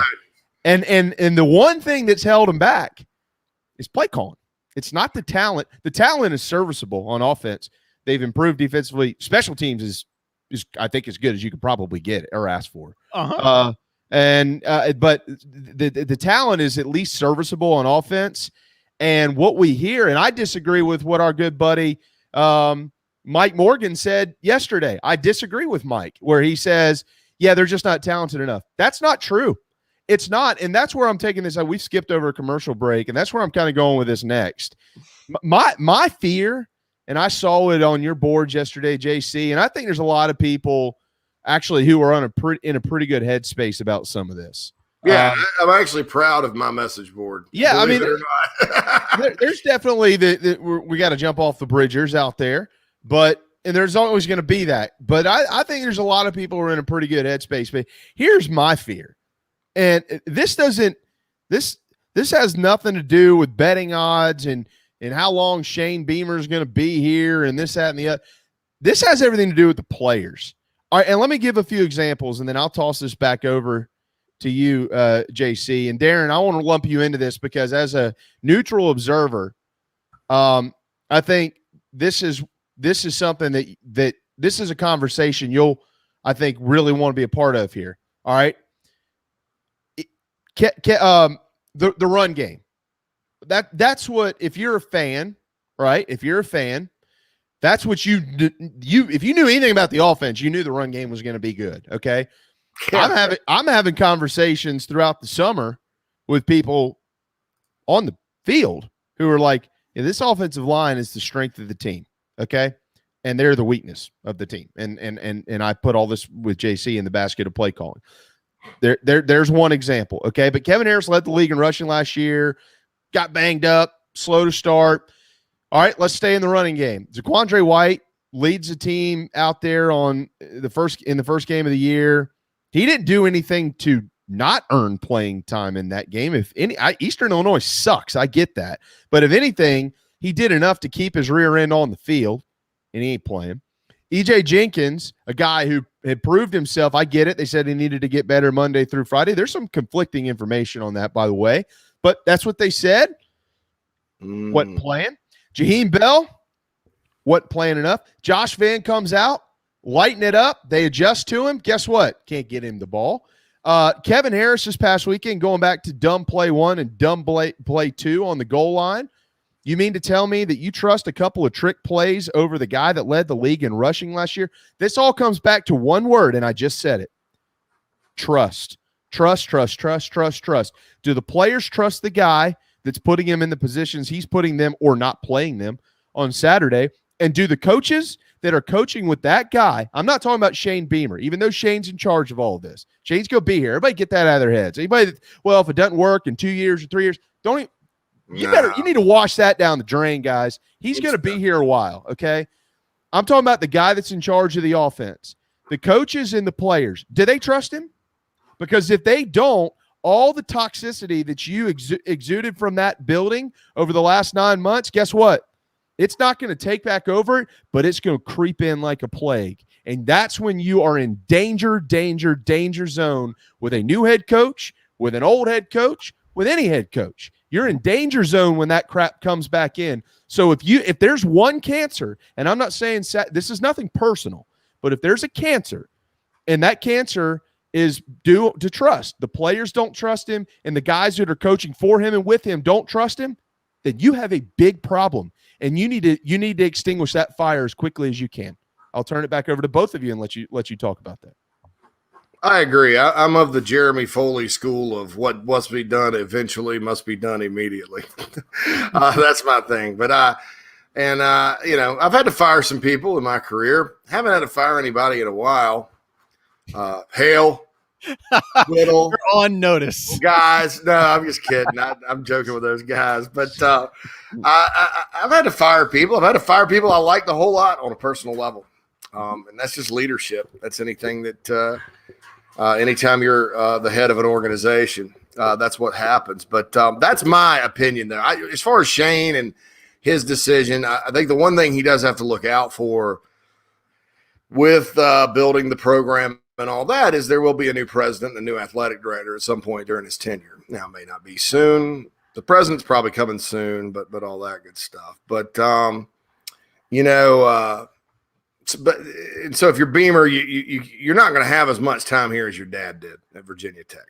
No, that's just not. And by the way, it's college football. I mean, that's just how it is these days. A quick tagline to that yes, that's just college football. But why is it just college football? You have the transfer portal now. I mean, you're looking at quick fixes all over the country. There's too many reasons to be able to get it right versus getting it wrong anymore. That's why the strings are. Now, I'm not talking about just on Shane. Like, you could go get players and bring them in, but if they go ahead, sorry. Well, I know I agree with it. With a competent offense or competent offensive coaching this year, Carolina would be at least 4-2. Who knows if they could score or at least move the ball or were not a dumpster fire on offense. How that Tennessee game would have gone, because Tennessee's a very momentum team. It sounds weird with a 45-20 loss. With a competent offense, they're sitting there at 4-2 or 5-1. And, even with an incompetent offense, they're the only team that scored until last week a touchdown against Georgia. I mean, and I think people are feeling pretty good. But people are sick and tired in this program, and part of it gets magnified because Spurrier coached here, and play calling was always a conversation because for whatever reason, the head ball coach at times was just like, I'm just going to turn it over to Junior this week because I don't feel like calling it, or I'm down on myself a little bit, and it would be like, oh man, and Spurrier Jr. was one of those grab bag play guys too. I mean, I'd still think when he did call him, he was slightly better than Satterfield, but you can imagine how frustrating it is to be watching a game and Junior's calling it, and it's this clunky run 5 sets of plays, never go back to what's working, kind of no feel thing. And then you see an angry man on the sidelines grab the headset and the play sheet, and he just starts looking down in his visor and dialing them up, and then the Gamecocks go right down the field. That's so play calling at this program is a bigger topic than maybe it is elsewhere. And I tend to think fans too love to blame play calling when it's not always that. It's that this time though. I'm not lying. I mean, nobody's lying here. And Shane Beamer, the poop of it is that like he made an excellent hire at special teams coordinator. He made an excellent hire on defense, I think. And I know the defense, gave up some yards, and hey, that's going to happen against that Tennessee bunch, right? At times. Well, overall, if it wasn't for the defense guys, it'd be 1-5. Oh, no, there's no question. I mean, defense, special teams. Let me get Darren in. Darren's been trying to talk. Sorry, Darren. Go ahead. You're fine, because I like hearing what you guys are both going back and forth on. And I hear the frustration. I know I'm fine. Because it's the buzz cut. It makes you fine. I mean, you look. I think it's amazingly sexy. I get the frustration because the fan base is, and I've said this many times, it's a tremendous fan base because of the passion surrounding it, and a passion surrounding it for a team that has been largely mediocre for its entire tenure. But the passion never wanes. In a lot of other places, it does. So trust, Jamie, and what you were saying, absolutely, that's 1,000% true. If there's not trust there, things are going to go off the rails, and it's going to be virtually impossible to get them back on the rails. The bigger picture to me, when I said if it's not the play call, right, I agree. Maybe you're probably 4-2. That's a 1-game difference. Maybe there's 2 more wins out there. There's Vanderbilt, and then maybe there's 1 more, and then the difference here isn't that much.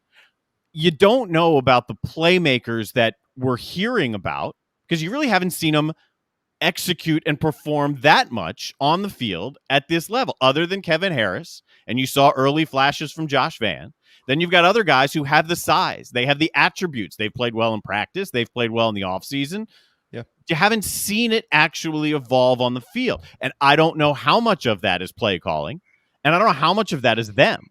And it's not... You go ahead. Well, let me jump in real quick too before you go. But to your credit, I got to credit you, Darren, because I want to make sure that is. You're right. That should be a part of this conversation because in that Kentucky game, yeah, drop 4th down passes and things like that. Like this has been a collective effort to not be very impressive through the first half of the season. Yeah, I just want to make sure I'm clear where I stand on it. Play like. When players when you know that like some guys just aren't that good and you just got to recruit your way out of it, I understand. I'm okay with that. They need some better players. They have some good players that they haven't utilized enough, but they need some better players. But like I don't ever want to see a team not perform or succeed because of one of their leaders, which in this case is the offensive coordinator. Like I can't accept that. Coaches got to be better. Yeah, we got to hold players accountable and they got to play. All of them. So much like we've gone through. What time is it? 1:30. Yeah. So we've gone through all this, and there's virtually been nothing about Shane Beamer's role in. Shane Beamer's role in this is large. The calls on the field, that the fact that call, those 2 calls, if you want to lump them both together, that they happened. There's a lot of this on Beamer. There's a lot of this growing and learning for Beamer. That's why I said 4 at the beginning of the year. You didn't know. My opinion isn't any different today about this team and where it could be and the coaching staff and everything. It's no different today, other than I don't know if they can get it right at the moment, than it was before. I still want to see how this whole thing evolves. I don't know. Obviously, Shane should have overruled the play, but I'm going to tell you this. I don't think it's a bad deal to let your coaches coach, right? I think you can, as a head coach, you can – and I'll use another Dabo Swinney example. I know you guys love this. And Dabo really meddled a lot when Napier was there in those first couple of years, and he was just, sort of tyrannical a little bit. And then Terry Don Phillips sat him down and talked to him, and that's when he went and got Chad Morris and then Brent Venables, and he lets those guys coach, right? Mm-hmm. He walks up and down the sidelines and claps and talks on the headset, and he's the head man, there's no doubt, but he lets Venables and Tony Elliott coach. Yeah. I don't think it's a bad idea for Shane Beamer to do that at all. I think what you have to make sure of, though, is that the guys that you are trusting know what they're doing. And that's and you can know what you're doing and not be able to do it. It's like the can't fly and land the plane thing. So I'm not saying buying this as, oh, he's inexperienced and he'll learn or whatever. I don't think Shane Beamer needs kid gloves. Red, he's barking. And I don't buy that. I think experience is the most overrated thing ever when it comes to coaching, because you just fired a guy that has a load of experience that, half the team was injured all the time. And you see where all that experience got the program. So there you go. I think I'm sorry, man. I hate to interrupt. I think that there's a balance here that I think Darren I've already said to Darren twice or three times this week, there's truth in that. Like, I agree with him. Like, that's a moment where I believe that Coach Beamer should have stepped in and said, no, we're going to run this one here. I mean, sure. Shane said before the season, hey, I'm going to be on the headset, and if I feel like I need to step in, I'll do it. Yeah. And he didn't do that there. But then at the same time, like, some of these fourth down calls and things like that, those are, that's going to go one of two ways. 50-50, yeah. It's you're either defining who you're going to be as a coach, which, hey, Steve Spurrier went for a lot of damn fourth down plays in his career, and then you eventually get the guys that can make all those work out for you, or you're going to be more like Will Muschamp and maybe cost your team a couple games because you're not aggressive enough. So, like, you're either learning on the job or you're defining who you are, basically, is what I'm getting at there. And I think Shane's defining who he is. Like it, love it, leave it, whatever. But to Darren's point, there's a fine line in having this conversation. Yeah. And I've leaned this week on Darren's side there. I think that's a moment where you have, as a head coach, have to understand I'm responsible for the whole team. And right now the whole team's down 14-0. If we don't score, it might be 21-0. But to your point, JC, you let them work it out, and it didn't work out. And here we are. So if I was Shane, I would have said, no. We're going to give it to the guy that led the league in rushing. Let him put it in the end zone. Both things can be true. Yeah. Both things are true. You should let the guys who you've delegated to do a job do the job. But you should also be able to step in and say, hey, wait, hang on, dude. Yeah. I think big picture wise, you're right. I mean, and I don't think the specific call. I mean, I think the entire organization has to be blamed for that, the leadership, and there's really two people that can override it, and that's Shane Beamer and Marcus Satterfield. So I agree with you there. I'm just saying big picture-wise, people – I'm not going to hang this around, oh, he's a first-year coach, he's inexperienced. Everybody that's in their first year in the head chair has a learning curve to go through, right? But I do think it's an overrated thing. I think that it's, you have all these guys with, Marcus Satterfield has a lot of experience, right? He was a head coach somewhere, Tennessee Tech, right? So I'm not going to hang that around inexperience. I'll agree he needs to override it. And quite frankly, it wouldn't hurt my feelings to see more people involved in what should we call now, guys, moving forward.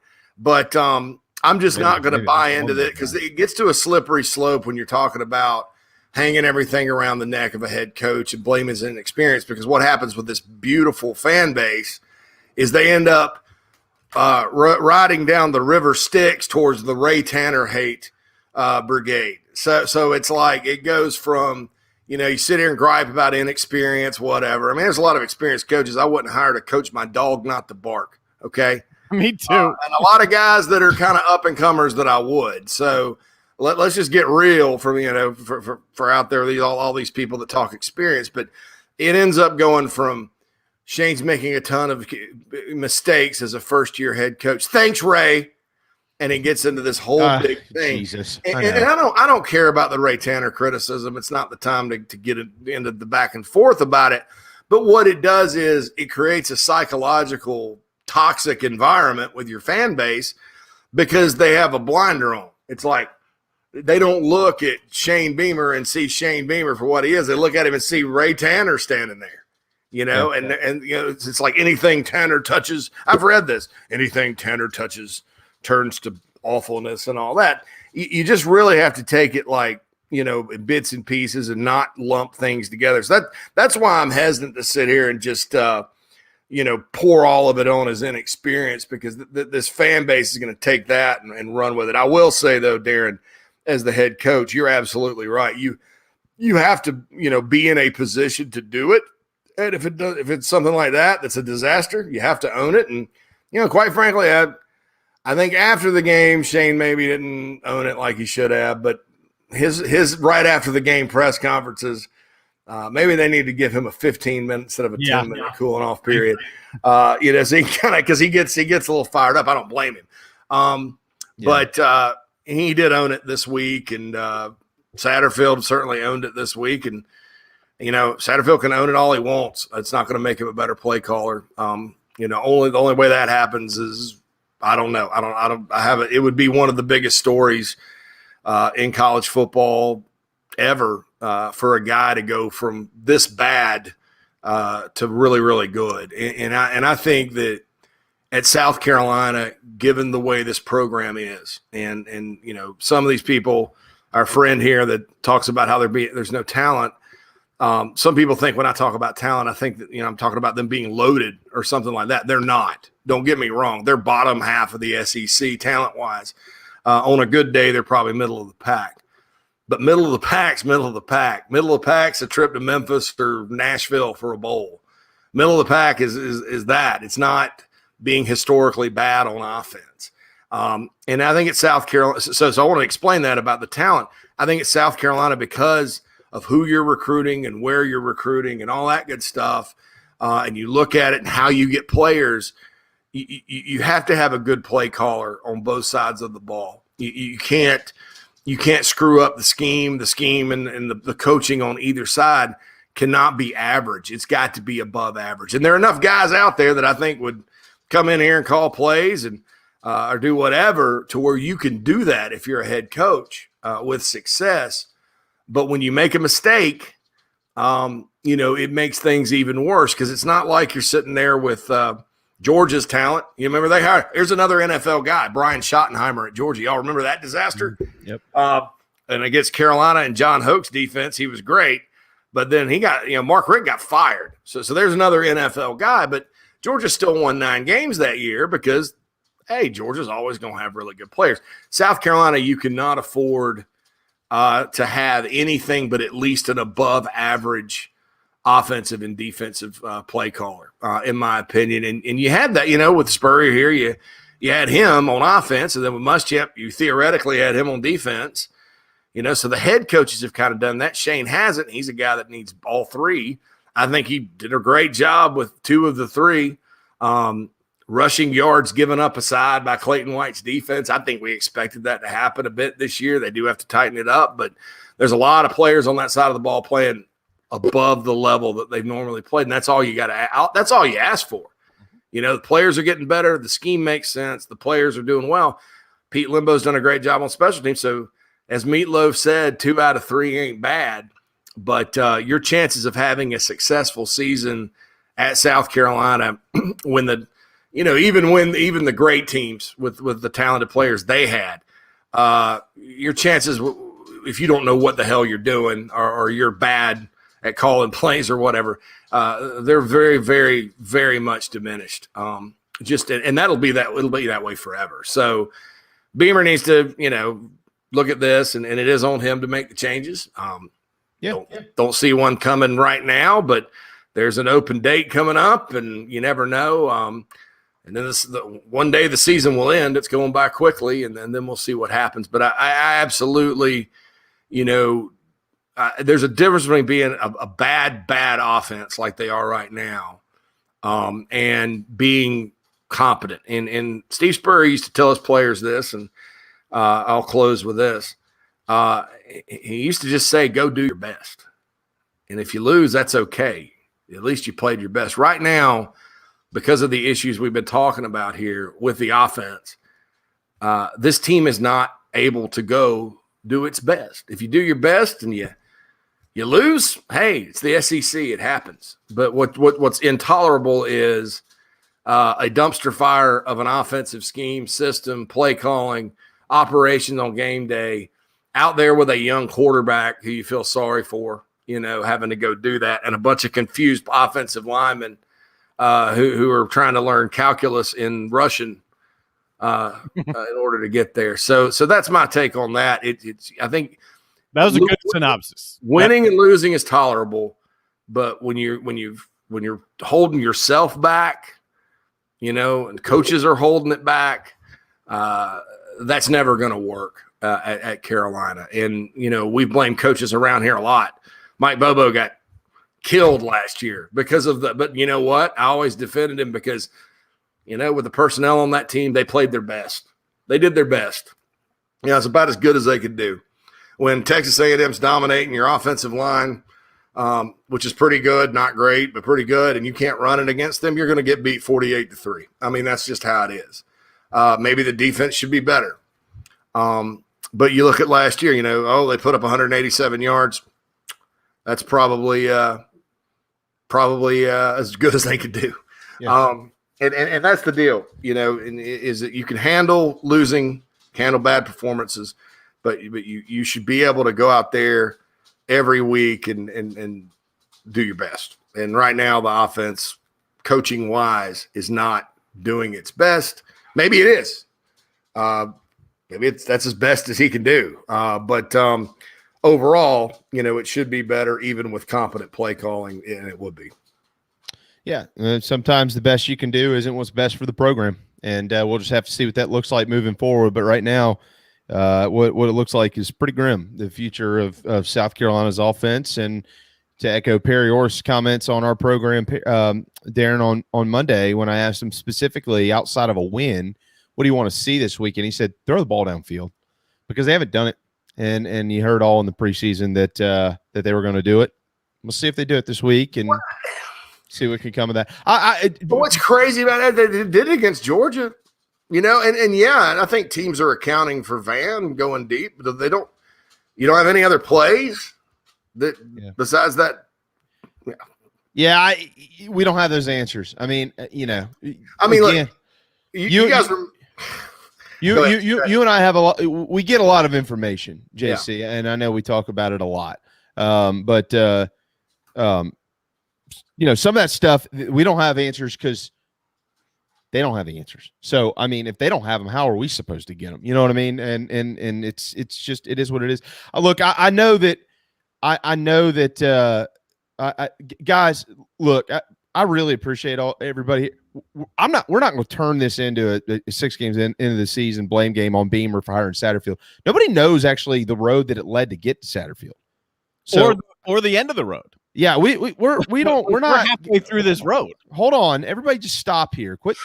Look, Shane's in charge. He has to it's on him to get it fixed. I get it, but we're not going to go hindsight 2020 as to why he hired Marcus and who he couldn't hire and why he couldn't hire so and so and this. Yeah, all that. That's it's October. Doesn't matter. It's not January. Okay, so it is what it is. This is not indicative of whether he can or can't hire people. I mean, Clayton White's working out. Justin Stepp's working out. Everybody's working out. He kept Mike Peterson. That sure looks good. How about Pete Limbo? He's pretty good. I mean, we're not going to go down that road. But I do want to go on this road here real quick. And I know you got to go. And Darren, I know you and I are going to have to. We're going to figure out a way to pay all these bills tomorrow. But I want to talk about Luke Doty because I disagree with something that you said earlier, JC, and I think it's very rare that you and I disagree. But I do disagree with it. I do not think And I know I've heard similar things that the Brown kids playing a little better. Luke Doty's the future of the program, whether some people want to accept that or not. And I would encourage everybody go back and look at Connor Shaw's first 6 starts at South Carolina. They weren't good, but the team was. What Connor did that Luke hasn't done quite yet because of a couple of reasons. One, he's apparently been still a little banged up, and the other, I don't know that he's been coached to do it well enough, to be honest with you. Connor used his legs, and he'd be 8 of 16 for 81 yards. I'm telling you, go back and look at the numbers. His first season starting, 2011. Go check it out. It's not good, but he'd also have 14 carries for 65 yards and things like that. And he molded himself. And then, his breakout game outside of the Citadel, Clemson at the end of the year. So I hope people aren't jumping off of Doty. I heard Ellis Johnson's comments a couple weeks ago. I heard Chuck Reedy's comments. Both of those guys I have a lot of respect for, and they've forgotten more than I'll ever know. I have a lot of respect for one of them. Yeah, okay, that's fair. But I don't. I think you gotta, if you want the future of this program. They screwed up the future of the program with Jake Bentley. They screwed Jake, and they screwed up the future of the program by how things were handled with him. And you know that as well as anybody, JC. They can't screw this up. So this kid has to not only play, he's got to continue to develop and gain confidence. And that's going to be one of the things that's going to help this team as much as anything in the next year or two. Yeah, I agree. Look, I'm not for sitting Doty down unless there's just a better way, to get it done. And I don't know. Jason Brown's gotten better. I don't know. Again, I think if they take a sort of a departure from what they're trying to do. I like Luke Doty a lot. I think he's playing extremely hard. He's, people want to talk about growing pains. He's growing pains. I mean, he's developing sort of right before our eyes. And guys, hold on. I'm comparing the start of their careers. How do we know that Luke Doty isn't going to be what Connor Shaw was? We don't know that. Did everybody know that Connor Shaw is going to be the best quarterback in the history of the program 5 games into his career? Come on, no, everybody be honest with, not you, JC. Everybody that's telling me that I don't know what I'm talking about. Did you know when he was 8 of 16 against Tennessee in a 14-12 win in 2011, this guy's going to be the all-time winningest quarterback at South Carolina? Be honest with yourselves. Don't tell me that I'm full of crap, because you are. We didn't know that. We saw Connor Shaw come out against East Carolina to start the 2011 season, and he sucked, and nobody wanted to see him again. All everybody wanted to see was Steven Garcia. Y'all remember that? And what happened to Steven? He's one of my friends. He ended up getting kicked out of the program, and Connor had to come in and be serviceable. That's it. And he finally, at the end of the year, popped through. So don't compare Connor Shaw's career to Luke's first 5 starts. That is not fair. All I'm saying is the starts are very similar, and Doty's numbers are as good or better than Connor's. We don't know what his future looks like. That's like saying that, well, I tell you what, Trevor Lawrence is probably going to be the next Joe Montana. Well, you don't know that. Well, no crap. I don't know that. Based on attribute, I'm just saying we don't know that. So everybody don't jump off of this kid's bandwagon 5 starts in his career. We didn't know what Connor Shaw was going to be. It turned out that he was pretty good. So I'm just saying, don't give him a chance. Don't tell me I'm wrong for comparing them. I'm comparing the starts of their careers, not their entire careers, because Luke Doty's a freshman still. He's also dealing with an offense that, as JC just said, isn't exactly competent. So that's not helping. Oh, yeah. I mean, G.A. Mangus knew, and Sean Elliott knew how to use Shaw. And, he drove Spurrier crazy because, hell, Spurrier would rather throw a 25-yard touchdown than run 2 3-yard touchdowns. But it worked. And, and then that year Marcus got hurt again, or the first time. And Wilds came in as a true freshman and ran it well. And Bruce Ellington came into his own, and Al Shaw. I remember the Connor Shaw thing. I fought a jihad on the message board about that in 2010 when he came in after Garcia got knocked out against Auburn. I said one thing positive about him. I said, I thought he played well given the circumstances. No, he's awful. God Almighty, we're screwed. Blah blah blah. I'm like, he led the team down the field, and they're firing at the end zone at the end, trying to tie it up. He's a freshman. He hasn't played at all. What do you expect? It's at Auburn, very loud place. Yeah, I was there. I was at the game. And Connor, I knew Connor was going to be good, and I thought Connor was an interesting fit for Spurrier's system, but I thought he was a great fit for like what Mangus and Elliott brought to the table when they were hired in the run game. And I think, well, here's about a 6'1" quarterback, that can run and throw, Connor Shaw. It's easy to sit there and for people to do those comparisons. And I know that's not at all what you were doing. And it's frustrating for me sometimes because we've changed with the way we judge quarterbacks these days. We love to compare a small sample size. There were people that said based on last year's 2.5 games Doty played, that he was awful and not the answer. And I'm like, do you understand what was going on last year at all? Or are you just kind of looking at the scores? And the highlights. Because they're the most idiotic takes in the world. I think that Luke Doty's different than Connor. I think Luke Doty's a little bit more of a passer maybe than Connor. At the end of the day, I think Connor got better as a passer, obviously, and he was a better passer than people gave him credit for by a mile. But, I think with Luke, he's got to learn how to run. And I said that this offseason when everybody was ripping him about not being able to throw it down the field, that the more important thing to me with Luke is learning how to run.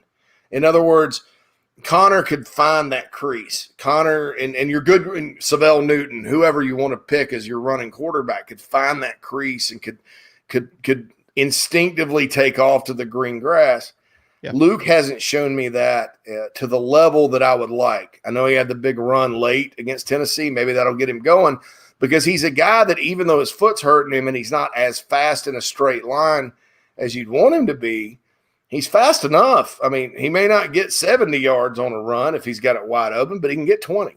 Yeah. And I think the more important thing for him right now individually, and I don't know what the hell's going on in the scheme of this toy box, Jack in the Box surprise Cracker Jack offense. I'll call it that.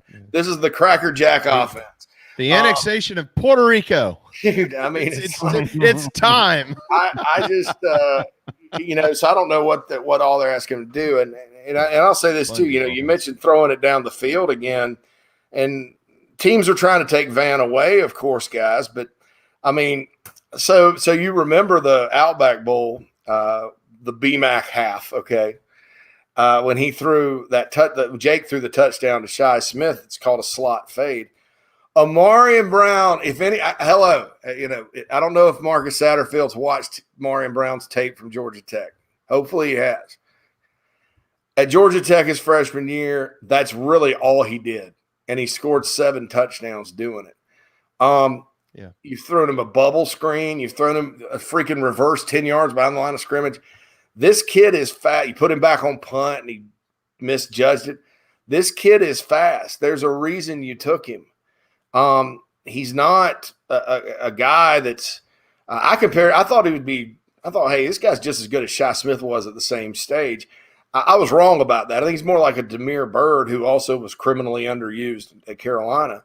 But this is a guy you can, if you put him in the right position and take a couple of shots to him, you can get a couple of easy touchdowns. I don't understand why that's not happening.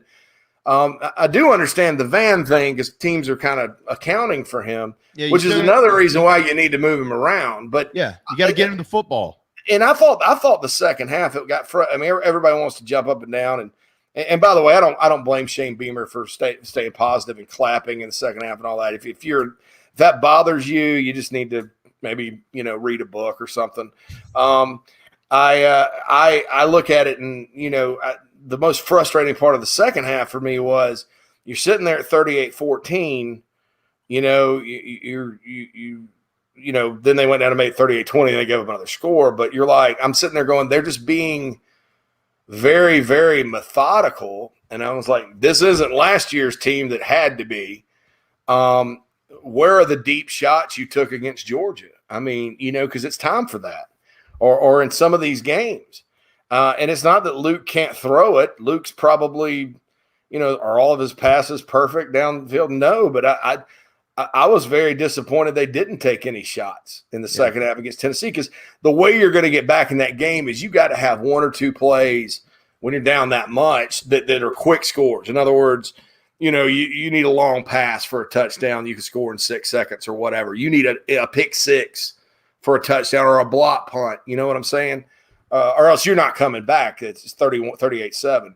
And I thought, as much as these guys are trying, they're not really trying to win the game. And then the last touchdown, you got your last grasp of air. If you make the 2 points, you're down 2 scores with 13 minutes on the clock. That's plenty of time. And what the heck was that? The 2-point play call. I'm like, great. I guess Joyner went one way, and then here we go. Why miscommunication? Yeah, so that's, and then it's another throw inside, another toss inside the 5-yard line. I mean, it's one. Look, I sometimes you got to throw it in down there. There's no question on that. Sometimes it's hard to run it in, but when you're passing twice as often inside the 10 and inside the 5 as you are running the ball, and then when you try to run it in, you've scored.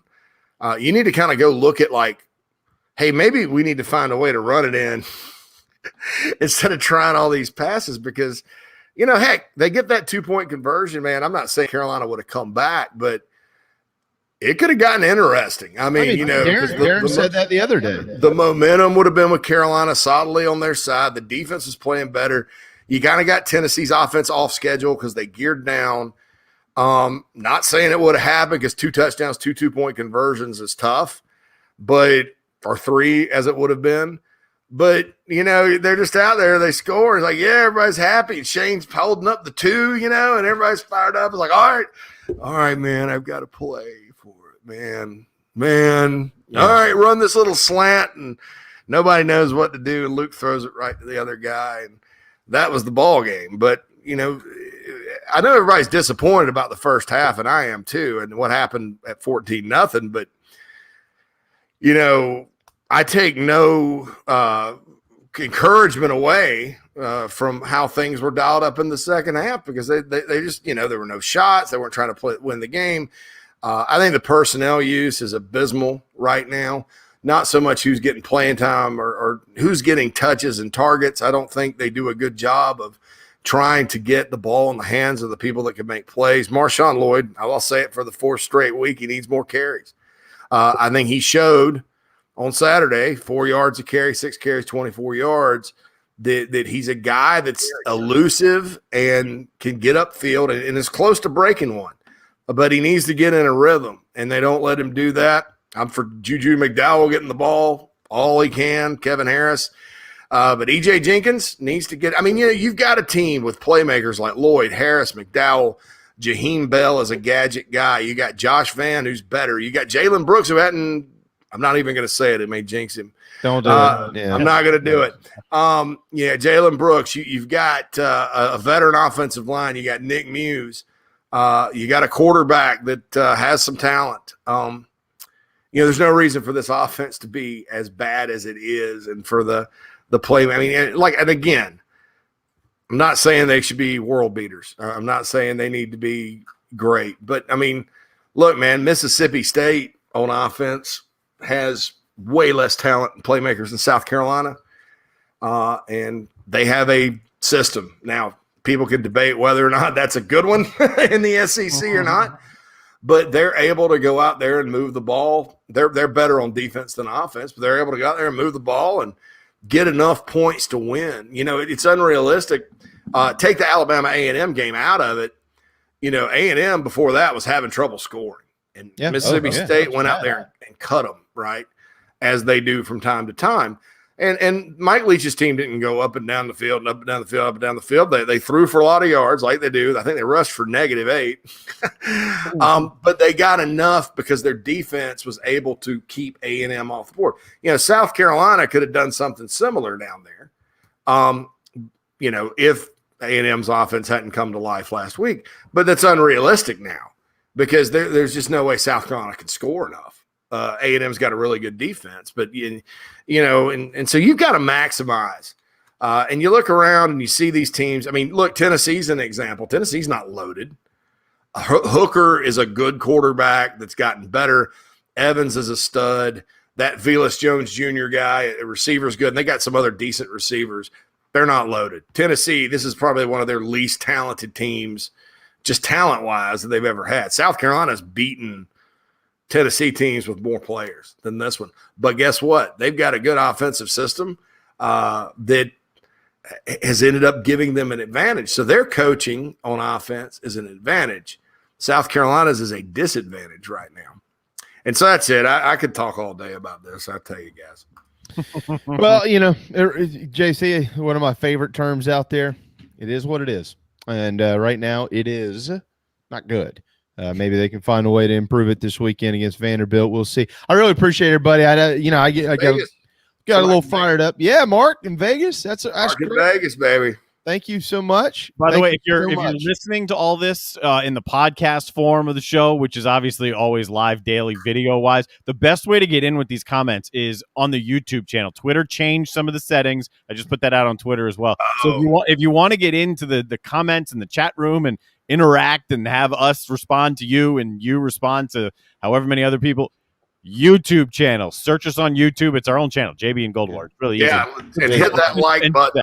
Yeah, it's very simple. Just download the app and it'll take you right to the YouTube channel as well. Yeah. That's why Darren developed it. Developer Darren. All right, JC. 2 more days so I can start drinking. Velus Jones Jr. Yeah. That was the name of the guy. I thought it was Velus. Yeah, this is vodka, by the way. I'm just kidding. It would be funny. JC's taking this really hard. Good news for everybody here who love JC. You'll get to see him again in less than 48 hours at 1 o'clock on Friday as part of the Big Gamecock preview show. Mm-hmm. And then he'll be followed up by Michael Flint, and we'll send you on your way this weekend. But hey, man, I know you stuck around for a long time today, and we really appreciate that. Give our condolences to Red for not getting enough attention, and we'll talk to you Friday. Thanks, guys, and I hope you have a pleasant Wednesday afternoon. I wish you the best, and can't wait for next week's episode if we're celebrating the Vanderbilt streak. Yeah. Snapping after 14 years. So. And all of our best go to the White Sox, who get to watch the rest of the playoffs on their television screen. Oh, I was at a White Sox watch party last. It was like a funeral. It was like one of the Gamecock watch parties I've been to over the years. It was terrible. And then so I'm a Braves guy, right? So the Braves come on. I'm sitting there cheering, and they're like, you need to throw a beef sandwich at this guy. You butthole. If you ever get called a butthole, that's worse than the a-hole word because that's just awful. If somebody takes the time to call you that, that's bad. Yeah, well, butthole. It is what it is, as I mentioned. Thanks, JC. Hey, thanks, guys. There you go, JC Shurburtt, owner of thebigspur.com. So we took 1 commercial break today. We missed 2, and we're 7 minutes overdue. Yeah, that's not the way it's supposed to work. It's exactly how professional things go. Oh, boy. I really appreciate all you. I'm not mad at anybody. I just look.